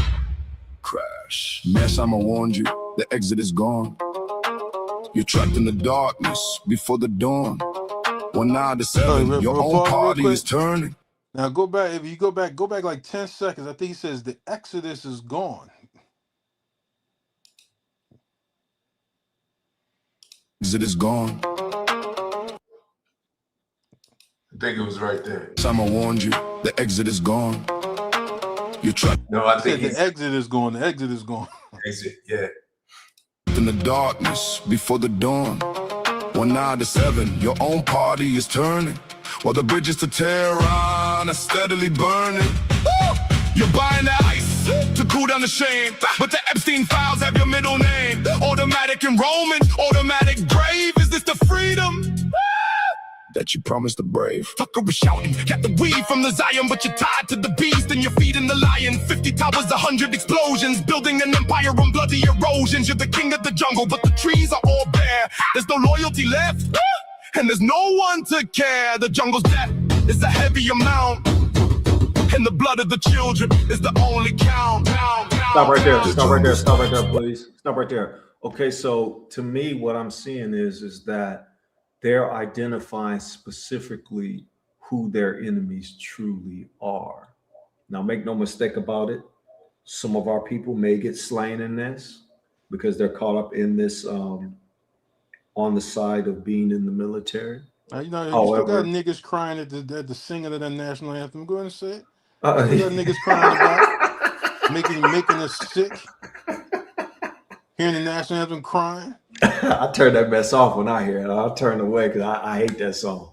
That's a slaveholder song. But you notice that if you look at the complexion and the hair of everybody that's going in and crying, it's their children and their people. So Iran is making a lot of statements with these videos, and they're identifying who their enemy really truly is. Now, I'm gonna say the saying again. We can continue to play the video. The enemy of my enemy is my friend.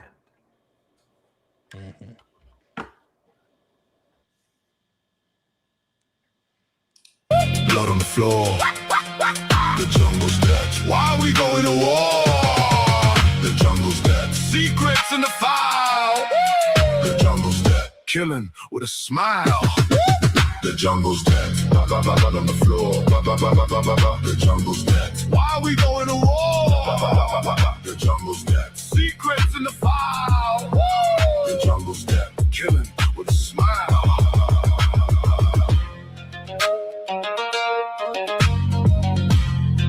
$98, 50 buildings, 100 strikes, and 0 ways out.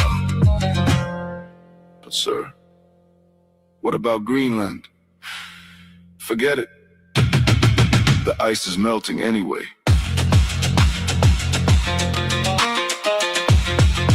The jungle's dead. Pay it. In full. Impeach.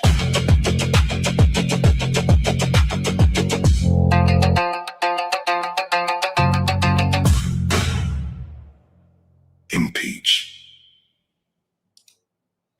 And you're seeing all the talk about impeachment now. Supposedly the House got enough, 13 votes? They got enough votes to move forward with impeachment. Really doesn't matter at this point. Whoever gets in there now is going to further the same, man, because they're all the Ish people's lapdogs. So either way, they already started and opened the door they can't close. Mm-hmm. Well, listen, hey, we've been on for almost 3 hours, and I think we want to go ahead and get ready to shut it down.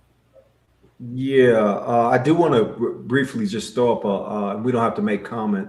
Some of the comments you folks in the chat have been putting up some really good comments, and I appreciate you guys. So yeah, we can turn out the lights in a moment, and I guess we got to get through the PowerPoint. So we'll be back again when we can convene and with another live stream.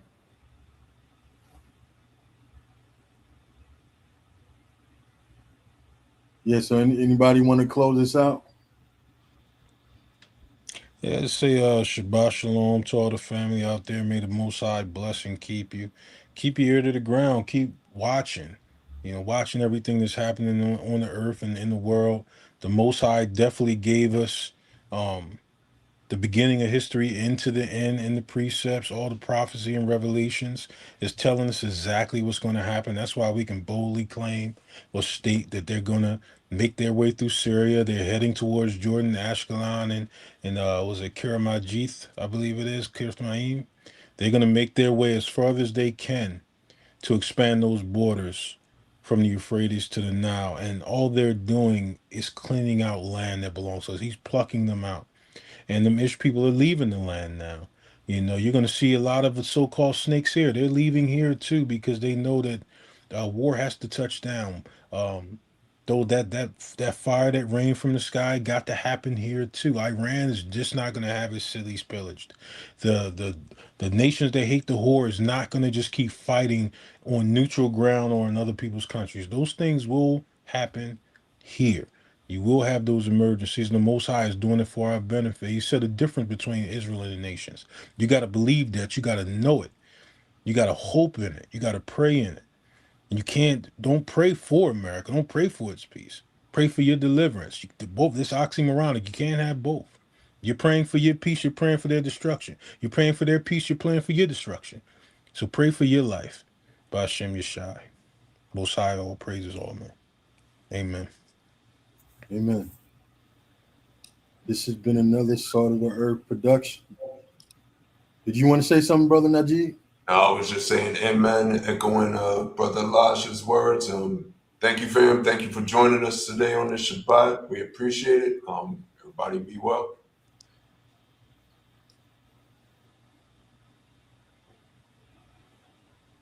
This has been another Salt of the Earth Productions. Shalom and blessings, everyone. Shalom and blessings.